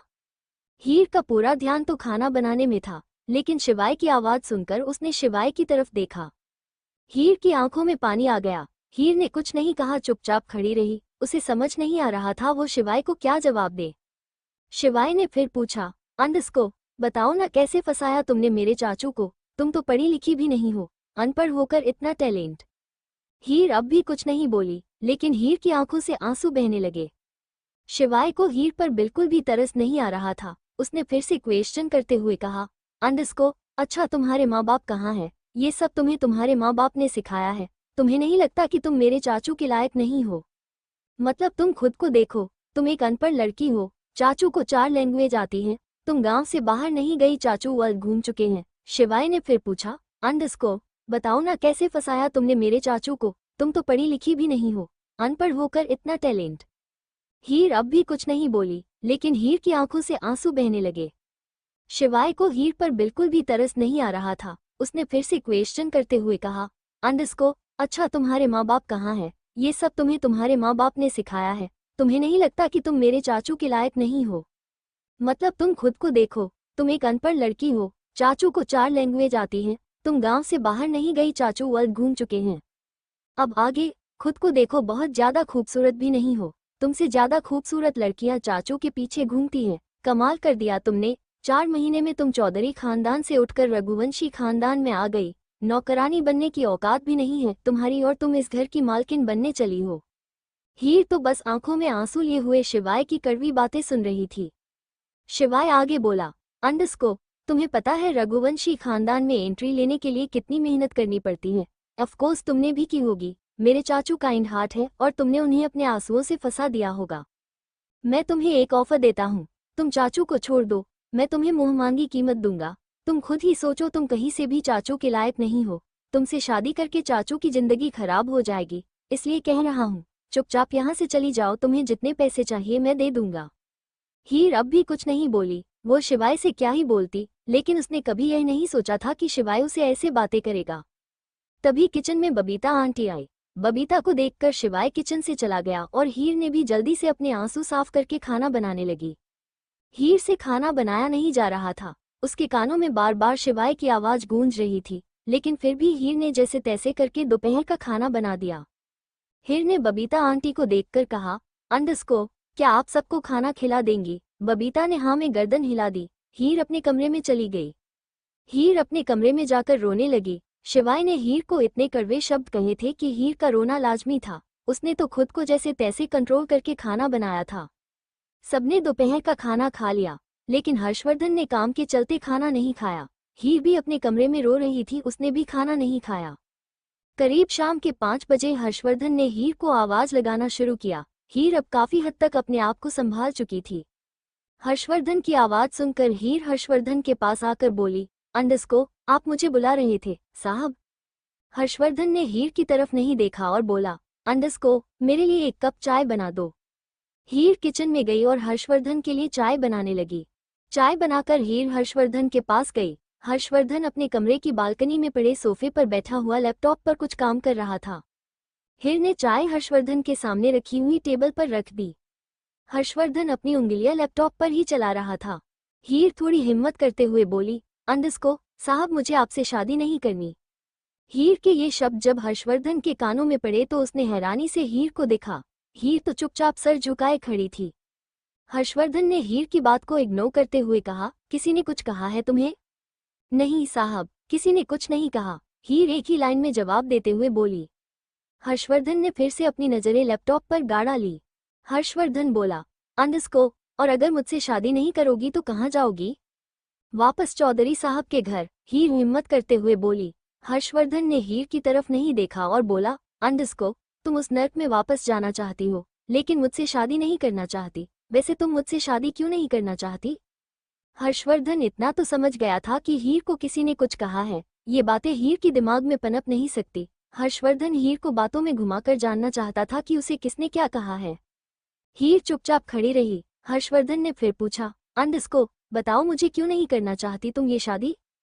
हीर जैसे तैसे खुद को कंट्रोल कर रही थी। हीर को डर था कि कहीं वो हर्षवर्धन के सामने रोने ना लग जाए। हीर ने फिर से हिम्मत करके अपनी लड़खड़ाती हुई जुबान में कहा, अंडस्को, क्योंकि मुझे आप पसंद नहीं हो।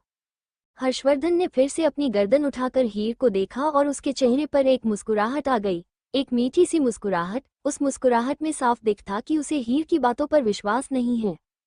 हर्षवर्धन ने मन ही मन मुस्कुराकर खुद से कहा, अंडरस्को, एक से एक बिजनेसमैन अपनी बेटी का रिश्ता लेकर मेरे पीछे पड़ा है और इसकी ओवरलोड मासूमियत देखो, मेरे मुंह पर ही कह रही है मुझे आप पसंद नहीं हो। हाय हीर, इतनी मासूमियत लेकर कहाँ जाओगी, आना तो तुम्हें मेरी बाहों में ही है।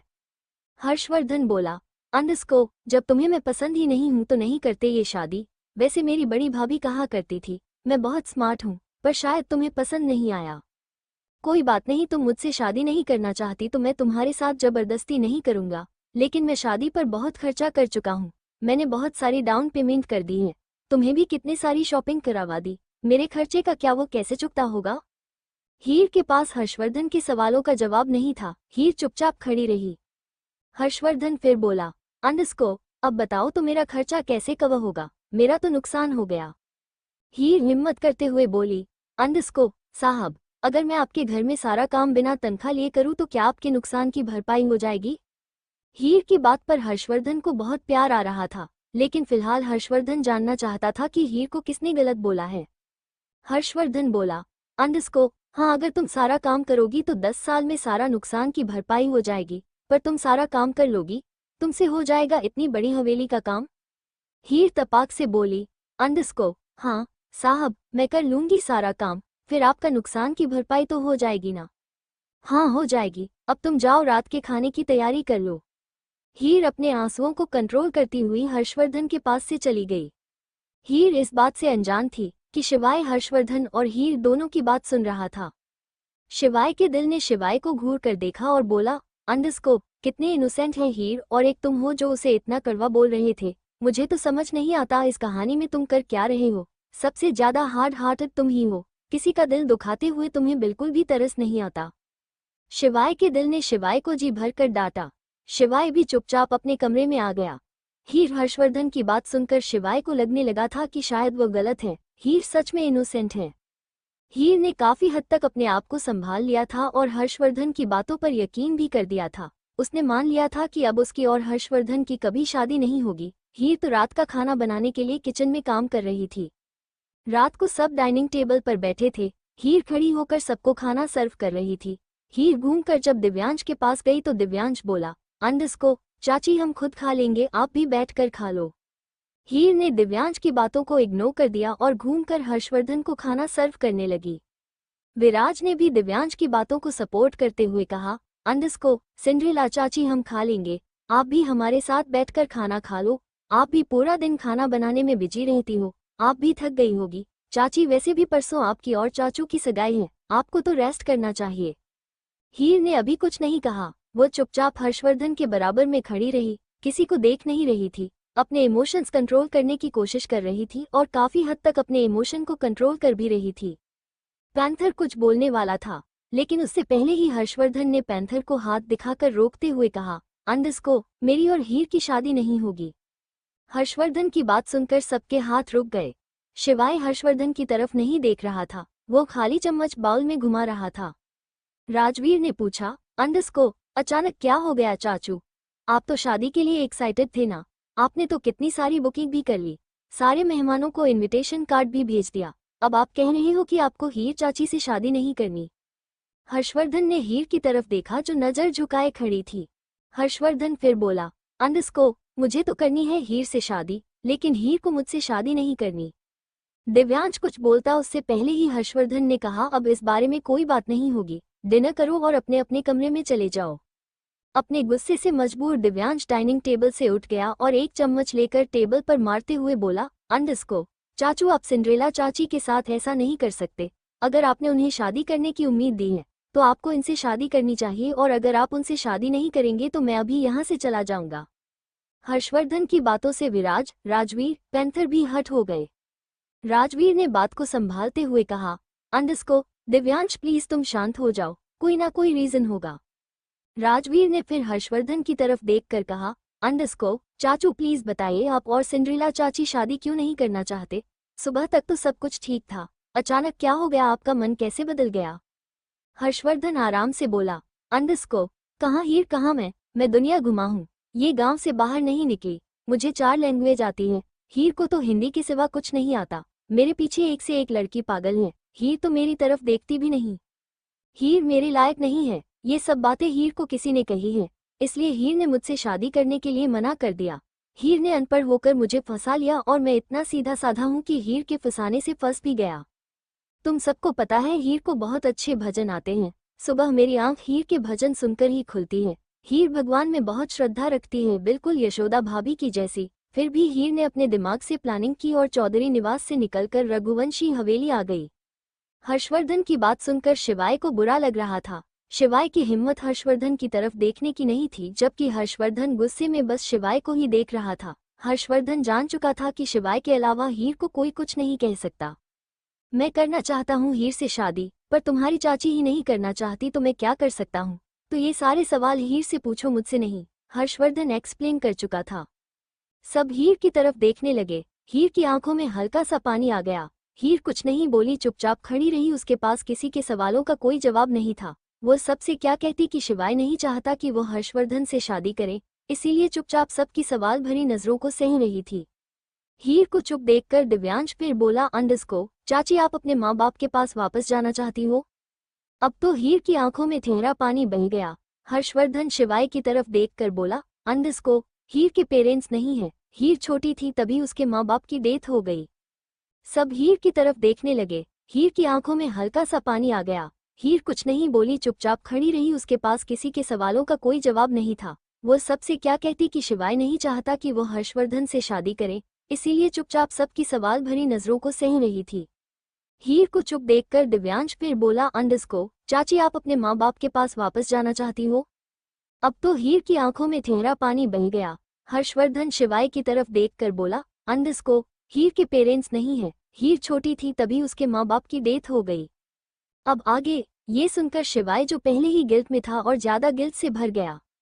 दिव्यांश से अपना गुस्सा कंट्रोल नहीं हो रहा था। दिव्यांश बोला, अंडस्को अगर चाची के माँ बाप नहीं है तो वह जाएगी कहाँ? आप चाची के साथ ऐसा क्यों कर रहे हैं? कितनी बार कहूँ दिव्यांश, मैं कुछ नहीं कर रहा। तुम्हारी चाची खुद मेरे पास आई थी कि वो मुझसे शादी नहीं करना चाहती। अब तुम ही बताओ, क्या मैं हीर के साथ जबरदस्ती शादी करूं? हर्षवर्धन सफाई देता हुआ बोला। 10 मिनट तक डाइनिंग टेबल पर खामोशी रही। हर्षवर्धन अब सख्ती से बोला, अंडस्को अपना अपना डिनर खत्म करो और कमरे में जाओ। दिव्यांश को गुस्सा आ गया। वो बिना डिनर करे अपने कमरे में चला गया। दिव्यांश चला गया तो पैंथर को वहां बैठना मुश्किल हो रहा था। पैंथर भी चला गया। धीरे धीरे सब चले गए, लेकिन शिवाय और आर्या वहीं बैठे थे। हर्षवर्धन हीर को देखकर बोला, अंडस्को तुम जाओ अपना काम कर लो। हीर ने हाँ में गर्दन हिलाई और किचन में जाकर किचन को समेटने लगी। इस वक्त डाइनिंग टेबल पर हर्षवर्धन और शिवाय ही बैठे थे। आर्या तो ना के बराबर ही थी। हर्षवर्धन ने बहुत आराम से कहा, अंडस्को शिवाय, मैं जानता हूँ तुम नहीं चाहते कि मैं हीर से शादी करूँ और ना ही तुम्हें हीर मेरे लिए पसंद है। मैं ये भी जानता हूँ कि तुमने ही हीर को ये सारी बातें कही हैं, जिसकी वजह से उसने मुझे शादी के लिए मना कर दिया। लेकिन शिवाय, तुम्हें एक बात बताऊं, हीर सच में बहुत इनोसेंट है। उसे मैंने अपने लिए पसंद किया है तो कुछ सोचकर ही पसंद किया होगा। प्लानिंग करना, झूठ बोलना, किसी के बारे में गलत सोचना, ये सब हीर की फितरत में है ही नहीं। जैसा तुम सोचते हो हीर वैसी बिल्कुल भी नहीं है। तुम जानते हो हीर ने मुझे क्या कहा? साहब, मैं बिना तनख्वाह के इस हवेली का सारा काम करूंगी तो आपका नुकसान पूरा हो जाएगा। हीर की यह बात मेरे दिल पर लग गई। नैना के पीछे रघुवंशी मेंशन में 10 नौकर चलते थे, तब भी नैना उस घर में खुश नहीं थी। यहाँ हीर 10 नौकर का काम अकेले करने के लिए तैयार है, लेकिन तुम हीर से खुश नहीं हो। शिवाय हर्षवर्धन की तरफ नहीं देख रहा था, क्योंकि शिवाय को इस वक्त सच में बहुत ज्यादा गिल्ट हो रहा था। हर्षवर्धन ने फिर कहा, अंडस्को तुम जानते हो शिवाय, हीर मेरे साथ पिछले कई महीनों से रह रही है। इस बीच हीर ने एक बार भी मुझे नजर उठाकर नहीं देखा। अगर तुम मेरे कपड़े पहनकर उसके पास जाओगे तो शायद पहचान भी ना पाए। इस लड़की ने कभी भी मुझे नजर भरकर नहीं देखा। वह बस मेरी आवाज से मुझे पहचानती है और तुम्हें लगता है कि उसने मुझे फंसा लिया। जिसने मुझे ध्यान से देखा नहीं, वो मुझे रिझाएगी कैसे? चलो शिवाय, मान लेते हैं कि हीर ने मुझे फंसाने के लिए ये सब नाटक किया, तो कोई कितने दिन तक नाटक कर सकता है? 1 दिन, 2 दिन, 3 दिन, 5 दिन, महीनों तक कोई नाटक नहीं कर सकता। नाटक करने वाली लड़कियां अलग ही होती हैं और हीर उनमें से नहीं है। खैर छोड़ो, मैं तुम्हें ये बातें इसलिए नहीं बता रहा कि मैं चाहता हूँ कि तुम हीर को अपनाओ। अगर तुम चाहते कि यह शादी ना हो तो ये शादी नहीं होगी। उस एक्सीडेंट के बाद घर की पगड़ी मेरे सर पर है और मैं ऐसा कोई काम नहीं करना चाहता जिसकी वजह से परिवार का एक भी सदस्य परेशान हो। अगर मेरी और हीर की शादी से तुम्हें प्रॉब्लम है तो मैं ये शादी नहीं करूंगा। हर्षवर्धन डाइनिंग टेबल से उठकर अपने कमरे में आ गया। शिवाय एक गहरी सांस लेकर चेयर पर टिक गया। शिवाय का चेहरा भी उदास हो गया। शिवाय को अपनी गलती रियलाइज हो गई थी। शिवाय डाइनिंग टेबल से उठा और उसने आर्य की तरफ देखकर कहा, अंडस्को, तुमने अच्छे से खाना खाया? आर्य ने हाँ में गर्दन हिला दी। चुई मुई कुछ और खाना है? आर्य ने ना में गर्दन हिला दी। शिवाय ने आर्या का हाथ पकड़कर उठाया और कमरे की तरफ चला गया। शिवाय जब आर्या का हाथ पकड़कर जा रहा था तो उसकी नज़र किचन पर पड़ी। किचन में हीर बहुत सारे बर्तन धो रही थी। शिवाय आर्या को कमरे में लेकर आया। शिवाय बहुत परेशान था। वो किसी से बात करना चाहता था, लेकिन आर्या भी इस हालत में नहीं थी कि वो शिवाय की बात समझ सके। आर्या शिवाय से बातें करने की कोशिश कर रही थी। शिवाय ने अपना फोन निकाला, उसमें एक गेम लगाकर आर्या को दे दिया। आर्या गेम खेलने में बिजी हो गई। शिवाय बालकनी में चला गया। शिवाय बेचैन हो रहा था। शिवाय को समझ नहीं आ रहा था कि जो उसने गड़बड़ की है, इस गड़बड़ को वो ठीक कैसे करे। तभी दिव्यांश शिवाय के कमरे में गुस्से से आया। दिव्यांश ने एक नज़र आर्या को देखा, जो गेम खेलने में बिजी थी। आर्या के चेहरे पर एक मीठी सी मुस्कुराहट थी। उस मुस्कुराहट को देखकर दिव्यांश को अच्छा लगा। अगले ही पल दिव्यांश शिवाय के पास बालकनी में चला गया। दिव्यांश को शिवाय पर गुस्सा तो बहुत आ रहा था। दिव्यांश भी समझ गया था कि शिवाय के अलावा हीर को किसी ने कुछ नहीं कहा। दिव्यांश ने गुस्से में मगर धीरे से कहा, अंडस्को, यकीन नहीं आता जिस लड़की के साथ तू जबरदस्ती करने पर उतर आया था, उस लड़की का तू इतना ख्याल रख रहा है। शिवाय ने दिव्यांश को देखा लेकिन कुछ कहा नहीं। शिवाय के पास शब्द ही नहीं थे। दिव्यांश को क्या सफाई देता। दिव्यांश से दांत पीसकर फिर बोला, अंडस्को, खैर छोड़ो, मैं तेरे और इस बच्ची के बारे में बात करने नहीं आया हूँ। चाचू के बारे में बात करने आया हूँ। तेरी प्रॉब्लम क्या है? तू अच्छे से जानता है ना, पिछले 4 साल से चाचू ने शादी करने का डिसीजन नहीं लिया। अब वो सिंड्रेला चाची से शादी करना चाहते हैं तो तुझसे बर्दाश्त नहीं हुआ। शिवाय, तूने एक बार नहीं सोचा उस एक्सीडेंट के बाद चाचू ने हम सबको कितना संभाला। उन्हें भी सहारे की जरूरत थी, लेकिन उन्हें सहारा देने वाला कोई नहीं था। फिर भी वो हमारा सहारा बने। ये जो हमारी फैमिली एक साथ है, वो बस चाचू की सैक्रिफाई की वजह से। चाचू चाहते तो किसी भी लड़की से शादी करके पीहू को लेकर किसी भी कंट्री में सेटल हो जाते। उन्होंने हम चारों का ठेका नहीं उठाकर रखा, लेकिन उन्होंने ऐसा नहीं किया। बड़े होने का फर्ज निभाया है। उन्होंने अब तक शादी नहीं की क्योंकि वो नहीं चाहते थे कि नैना चाची जैसी दूसरी कोई आ जाए। अब उन्हें एक सिंपल, अच्छी, सुलझी हुई लड़की मिली है तो तुमने उनकी शादी में बखेड़ा खड़ा कर दिया। अब तू सोचेगा कि मुझे कैसे पता कि हीर चाची को तूने ही कुछ कहा है। तेरे बिना ना कोई नहीं कह सकता। सबको पता है, कुम्हार के बिना गधे पर कोई नहीं चढ़ता।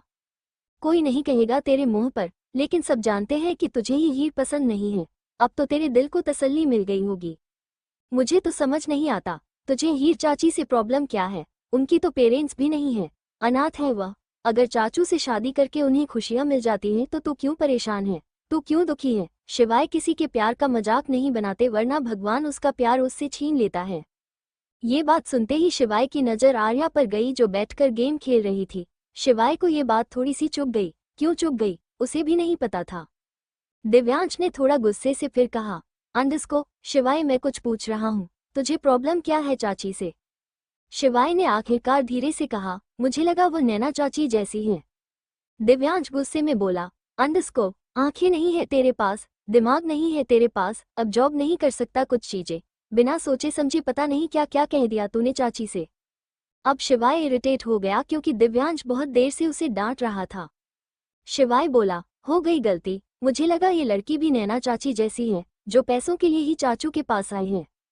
दिव्यांश बोला, अंडस्को, अब जो तूने रायता फैलाया है इसे समेट दे। परसों चाचा चाची की सगाई होनी चाहिए, वरना सच कह रहा हूँ शिवाय, तुझे मारते हुए एक बार नहीं सोचूंगा। तूने एक बार यह भी नहीं सोचा जब चाचू को दृष्टि और आर्या का सच पता चलेगा तो वो हमारी क्या हालत करेंगे। ऊपर से तूने उनकी शादी में टांग और उड़ा दी। दिव्यांश शिवाय को डांट कर वहां से चला गया। दूसरी तरफ हीर पूरा किचन समेट रही थी। हीर बहुत सारी क्रॉकरी धो रही थी, जिन्हें धोने में हीर को 2 घंटे लग गए। हीर फिर हवेली के मंदिर में गई और अपने गोविंद को सुलाते हुए बोली, अंडस्को, गोविंद, अब तुम भी सो जाओ। सब सो गए, सुबह आकर जगा दूंगी, बिना किसी नखरे के उठ जाना, कल तुम्हारे लिए खीर बनाऊंगी। हीर हवेली के बाहर जाने लगी। हर्षवर्धन अपने कमरे के बाहर खड़ा हुआ हीर को देख रहा था। हीर हवेली के मेन गेट से बाहर जाती उससे पहले ही हर्षवर्धन में तेज आवाज लगाकर पूछा, अंडस्को, हीर कहाँ जा रही हो? हर्षवर्धन की आवाज सुनकर हीर रुक गई और पलटकर बोली, अंडस्को साहब बाहर जा रही हूँ। बाहर कहाँ? हर्षवर्धन ने प्यार से ही पूछा।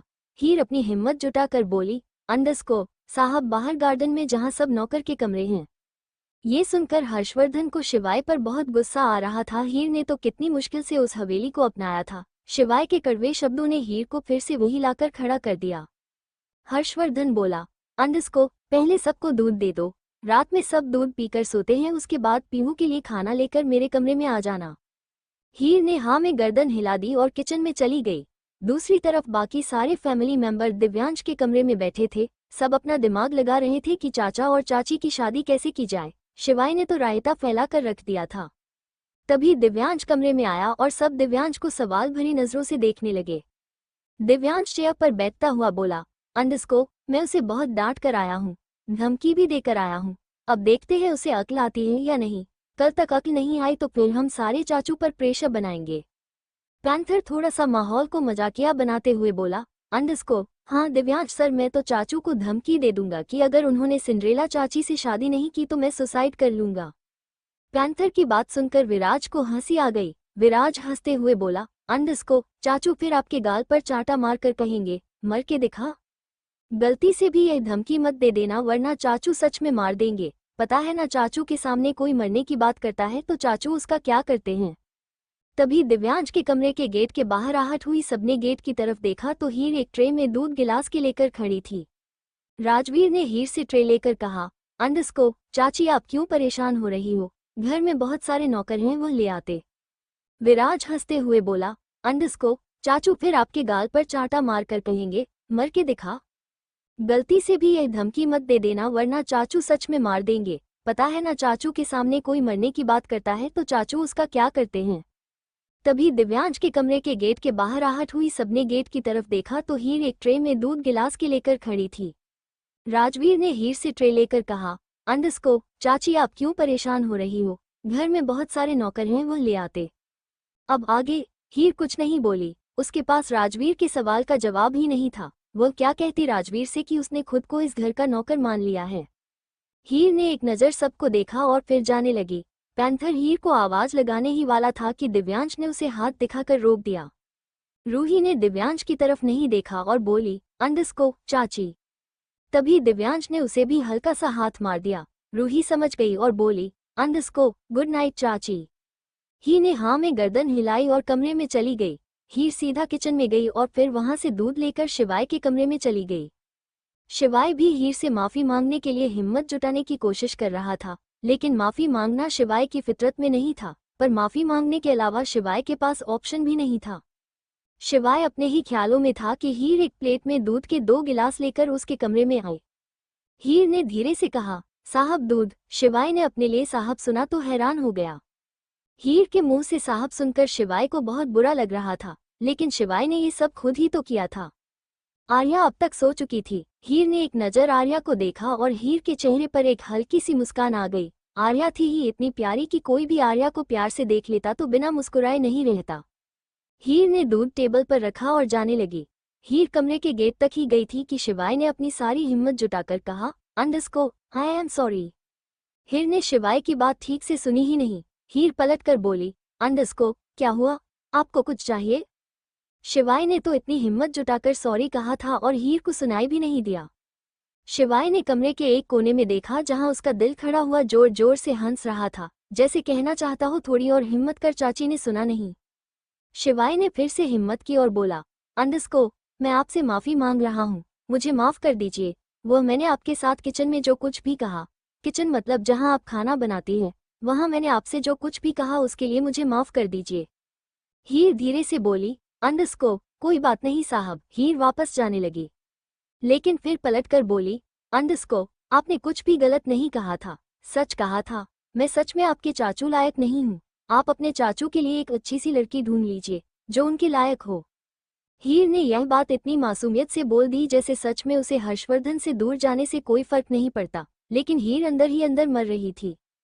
हीर तो अंदर ही अंदर रो रही थी।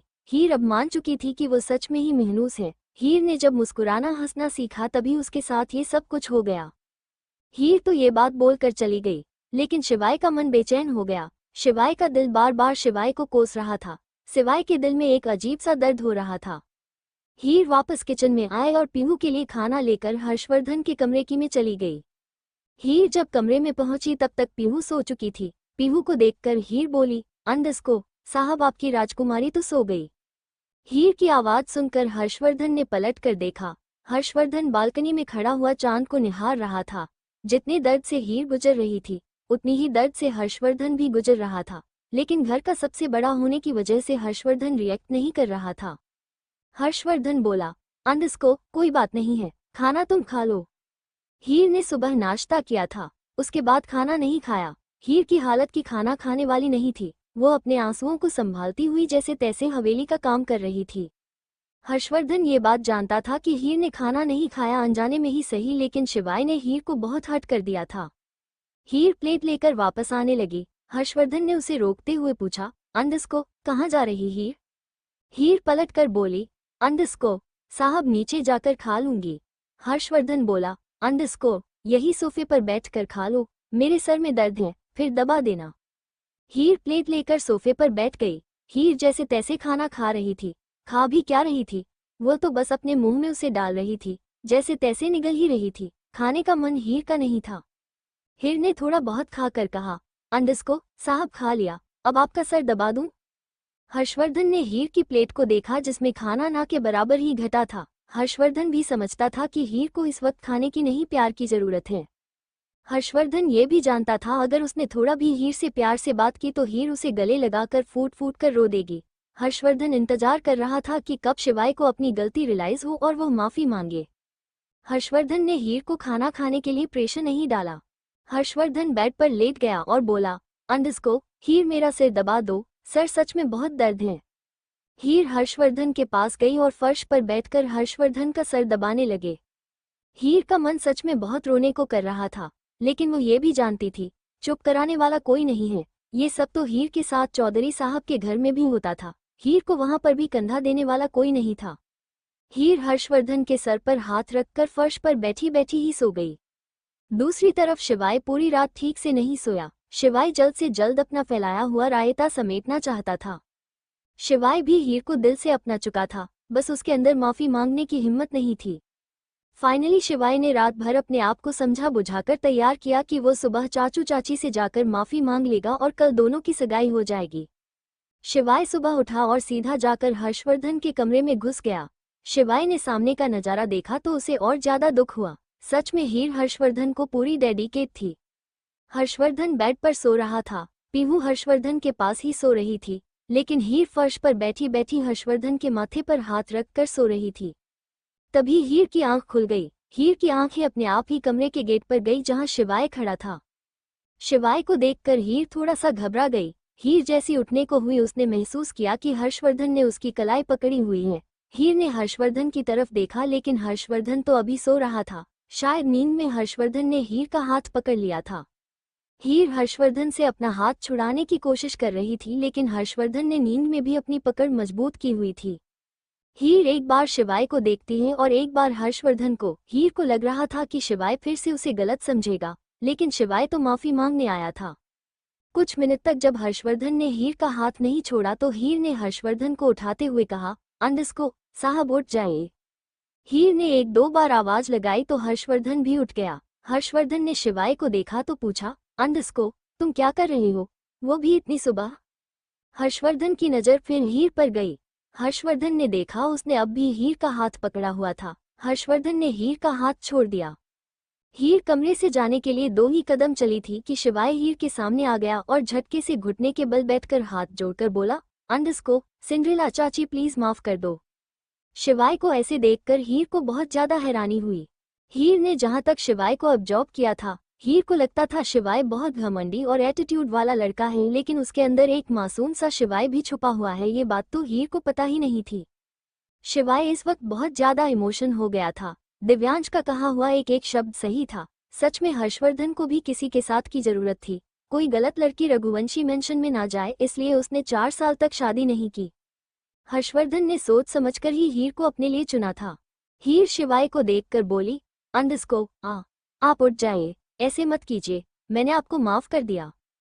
शिवाय नहीं उठा और ना ही अपने हाथों को अलग किया। शिवाय अब भी हाथ जोड़कर बोला, अंडस्को, आप समझ नहीं रहे हैं, मैं आपसे केवल माफी नहीं मांग रहा, माफी के साथ साथ आपसे कह रहा हूं कि मेरे चाचू से शादी कर लीजिए।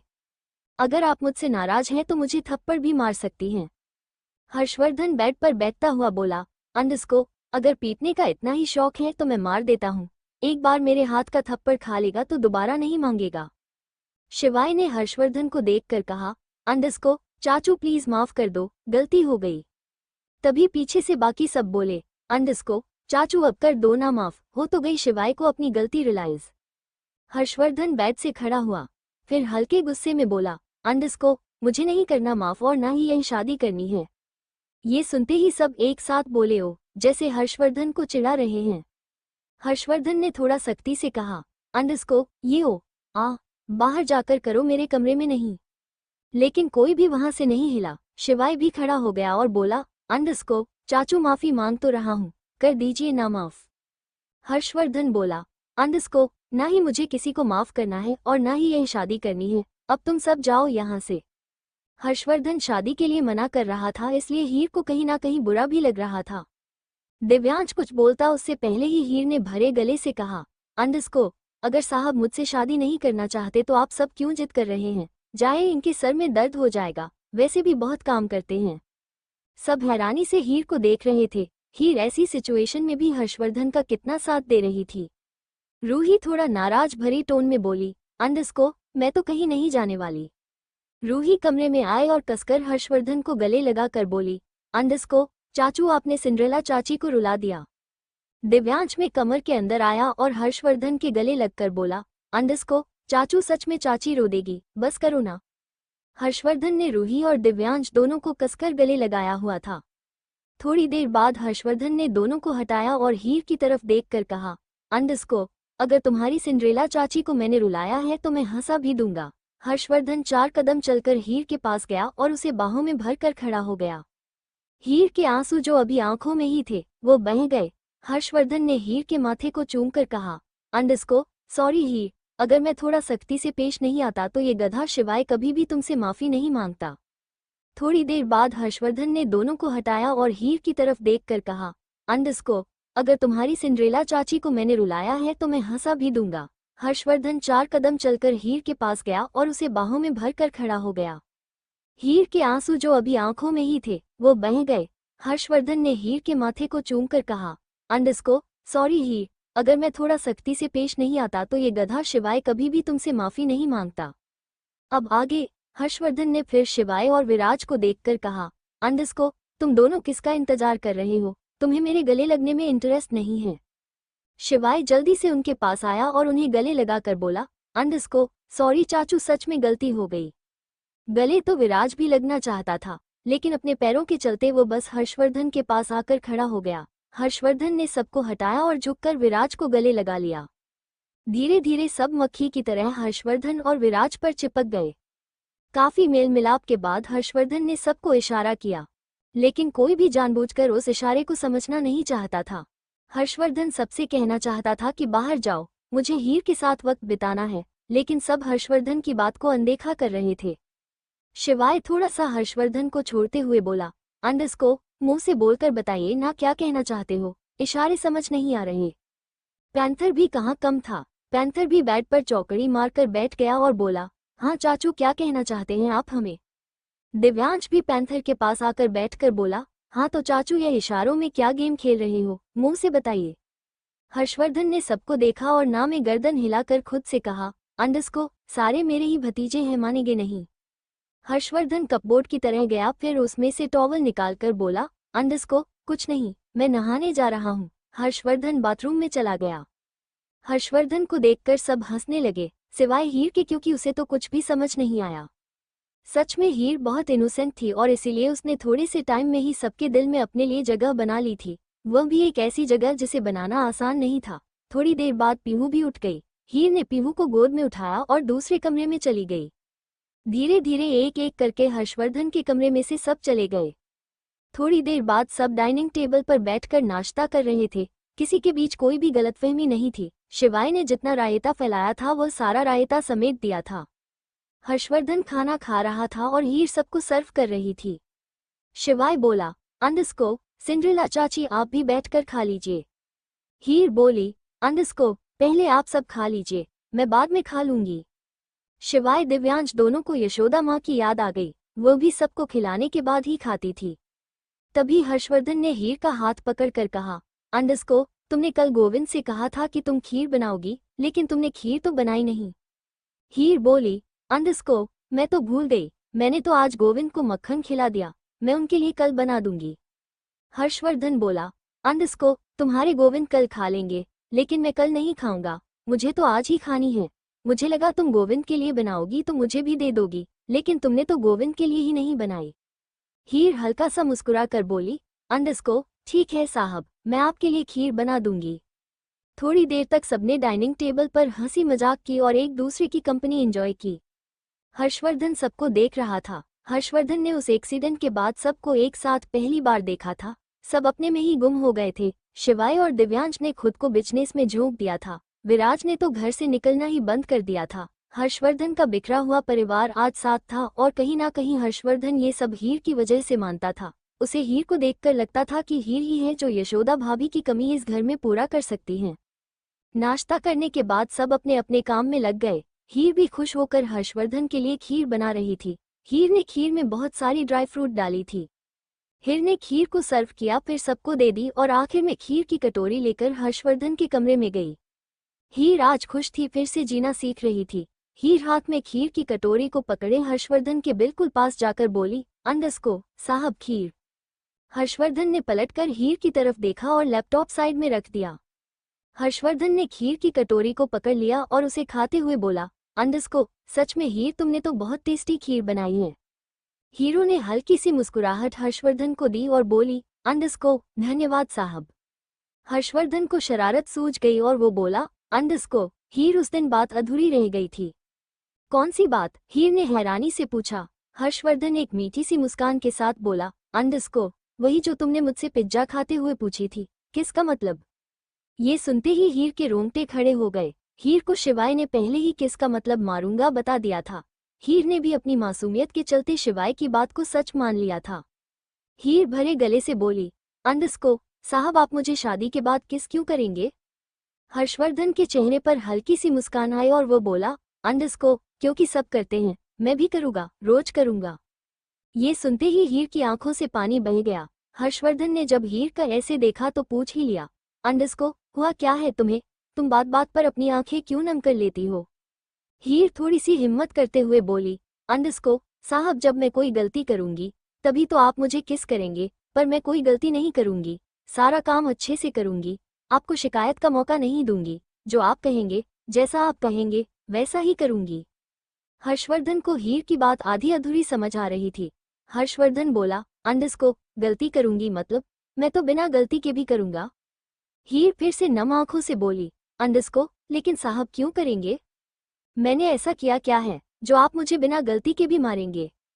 हीर फिर सुबकते हुए बोली, अंडस्को, साहब चौधरी साहब के घर में भी मुझे गलती पर मारते थे, तो क्या आप बिना गलती मारेंगे? आप भी तो गलती पर ही मारेंगे। हीर की बात सुनकर अब हर्षवर्धन सीरियस हो गया। हर्षवर्धन बोला, अंडस्को, मैं तुम्हें क्यों मारूंगा? मैं क्या तुम्हें मारने के लिए शादी कर रहा हूँ? तुम गलती भी करोगी तब भी मैं तुम्हें मारूंगा क्यों? पतियों को मारने का अधिकार नहीं होता, और अगर कोई पति अपनी पत्नी के साथ मारपीट करता है तो उसकी रिपोर्ट पुलिस में कर देते हैं। हीर भी ना समझी में बोली, अंडस्को, लेकिन अभी तो आपने कहा कि आप मुझे रोज मारेंगे, बिना गलती के भी मारेंगे। अब हर्षवर्धन ने अपना माथा पीट लिया। हर्षवर्धन बोला, अंडस्को, हीर मुझे कुछ समझ नहीं आ रहा, तुम क्या कह रही हो? समझ तो हीर को भी नहीं आ रहा था। एक छोटे से शब्द ने हीर और हर्षवर्धन के बीच में एक अजीब सी सिचुएशन पैदा कर दी थी। थोड़ी देर अपना दिमाग चलाने के बाद हर्षवर्धन बोला, अंडस्को, तुम्हें किसका मतलब किसने बताया? हीर अपने आंसू पोंछते हुए बोली, अंडस्को, शिवाय भैया ने। शिवाय का नाम सुनते ही हर्षवर्धन का गुस्सा बढ़ गया। शिवाय ने जो कुछ भी किया था उसे तो हर्षवर्धन ने आराम से माफ कर दिया, लेकिन इस बार शिवाय ने हीर का मजाक उड़ाया था, उसके अनपढ़ होने का मजाक उड़ा दिया था और हर्षवर्धन को ये बात बहुत बुरी लगी। हर्षवर्धन ने हीर का हाथ पकड़ा और गुस्से में उसे कमरे से खींचकर हॉल में ले आया। हर्षवर्धन ने बहुत तेज चिल्लाकर कहा, अंडस्को, शिवाय, शिवाय जहाँ कहीं भी हो बाहर आओ। 2-3 मिनट बाद ही शिवाय हर्षवर्धन के सामने आ गया। शिवाय को 1 सेकंड के लिए लगा कि हर्षवर्धन को शायद आर्या और दृष्टि के बारे में पता चल गया है, लेकिन फिर चाचू ने दिव्यांश को क्यों नहीं बुलाया। हर्षवर्धन इतने गुस्से में था कि सब धीरे धीरे हॉल में आ गए। हर्षवर्धन को देखकर लग रहा था कि आज सच में हर्षवर्धन शिवाय पर फट जाएगा। हीर तो चुपचाप खड़ी थी। उसने भी पहली बार हर्षवर्धन को इतने गुस्से में देखा था। जब हर्षवर्धन ने सतीश की पिटाई की थी तब भी वो इतना गुस्से में नहीं था। हर्षवर्धन ने गुस्से में शिवाय को देखकर पॉइंट करते हुए कहा, अंडरस्को हीर को किसका मतलब तुमने बताया था। शिवाय और रूही को याद आया कि जब शिवाय हवेली में आया था तो कैसे हीर का मजाक उड़ा रहा था। हर्षवर्धन की बात सुनकर शिवाय शर्मिंदा हो गया और गर्दन झुकाकर खड़ा हो गया। हर्षवर्धन ने फिर गुस्से में पूछा, अंडरस्को शिवाय मैं कुछ पूछ रहा हूँ, हीर को किसका मतलब तुमने बताया था। शिवाय ने गर्दन नहीं उठाई और धीरे से कहा, जी चाचू। हर्षवर्धन को इस बात पर इतना गुस्सा आया कि उसने चिल्लाकर कहा, अंडरस्को अब तुम अपनी चाची का मजाक उड़ाओगे। अगर हीर कुछ कहती नहीं है तो जिसका जो मन करेगा वह हीर से कहेगा। शिवाय तुमने एक बार नहीं सोचा अज्ञान होना बेहतर होता है अधूरा ज्ञान प्राप्त करने से। तुमने हीर को अधूरा ज्ञान देने की कोशिश की। शिवाय अब भी कुछ नहीं बोला, चुपचाप गर्दन झुकाए खड़ा रहा। हर्षवर्धन बहुत देर से अपना गुस्सा कंट्रोल कर रहा था, लेकिन अब गुस्सा कंट्रोल करना उसकी हद से बाहर हो गया। हर्षवर्धन ने गुस्से में शिवाय पर हाथ उठा दिया, लेकिन चाटा शिवाय को लगता है उससे पहले ही हीर शिवाय के सामने आ गई और हर्षवर्धन का चाटा हीर के गाल पर पड़ा। चाटा इतना तेज था कि हीर लड़खड़ा गई है। हीर गिर जाती उसे पहले ही शिवाय ने हीर को पकड़ लिया। शिवाय हैरान हो गया कि उसकी गलती की सजा हीर ने अपने ऊपर ले ली। अगले पल ही हर्षवर्धन ने हीर को संभालते हुए कहा, अंडरस्को तुम्हारा दिमाग खराब है, तुम इस शिवाय के लिए चाटा खा रही हो। ये गधा शिवाय जिसने तुम्हारा मजाक उड़ाया। हीर की आंखों में तो आंसू थे और गाल पर हर्षवर्धन की उंगलियों के निशान। हर्षवर्धन को शिवाय पर अब और ज्यादा गुस्सा आ रहा था। हर्षवर्धन ने हीर को संभाल रखा था। अगर हीर नहीं होती तो अब तक शिवाय को पकड़कर पीट चुका होता। हर्षवर्धन गुस्से में एक कदम शिवाय की तरफ बढ़ा और शिवाय 4 कदम पीछे हट गया। बाकी सब खड़े हुए, एक बार शिवाय को देखते और एक बार हर्षवर्धन को। हर्षवर्धन ने गुस्से में सबको घूर कर देखा और कुछ ही सेकंड में सब वहां से गायब हो गए। शिवाय तो गार्डन में भाग गया। हर्षवर्धन ने हीर का चेहरा देखा जो चाटे की वजह से लाल हो गया था। हर्षवर्धन को खुद पर गुस्सा भी आ रहा था। हर्षवर्धन ने अगले ही पल हीर को गोद में उठा लिया और सीढ़ियों से ऊपर जाता हुआ बोला, अंडरस्को आज के बाद अगर हीर का किसी ने मजाक उड़ाने की कोशिश की तो तुम सोच भी नहीं सकते मैं तुम सबके साथ क्या करूंगा। तुम जो आसपास पिलर के पीछे खड़े होकर मेरी बात सुन रहे हो वह सब मेरी बात अपने दिमाग में बिठा लो। 2 दिन बाद हीर तुम्हारी चाची बन जाएगी और मैं चाहता हूं कि तुम हीर को चाची जितनी ही रिस्पेक्ट दो। और अगर कोई रिस्पेक्ट नहीं देना चाहता वो मुझे अभी बता दो, उसकी हड्डी हमें आज ही तोड़ दूंगा। हर्षवर्धन सही कह रहा था। सब आसपास ही छुपे थे, कोई पिलर के पीछे, कोई सोफे के पीछे, कोई चेयर के पीछे, कोई गेट के पीछे। राजवीर नहीं छुपा था, लेकिन राजवीर के पीछे रूही छुप गई थी। राजवीर का लंबा चौड़ा शरीर रूही को आराम से छुपा लेता था। सब जानते थे अगर आज के बाद हीर को किसी ने कुछ भी कहा तो चाचू सच में उसकी हड्डियां तोड़ देंगे। दोस्तों आगे की स्टोरी अगले पार्ट में। तब तक के लिए आप अपने चैनल ऑडियोस्फीयर को सब्सक्राइब करें और ज़्यादा शेयर करें और कमेंट में बताएं स्टोरी कैसी लगी।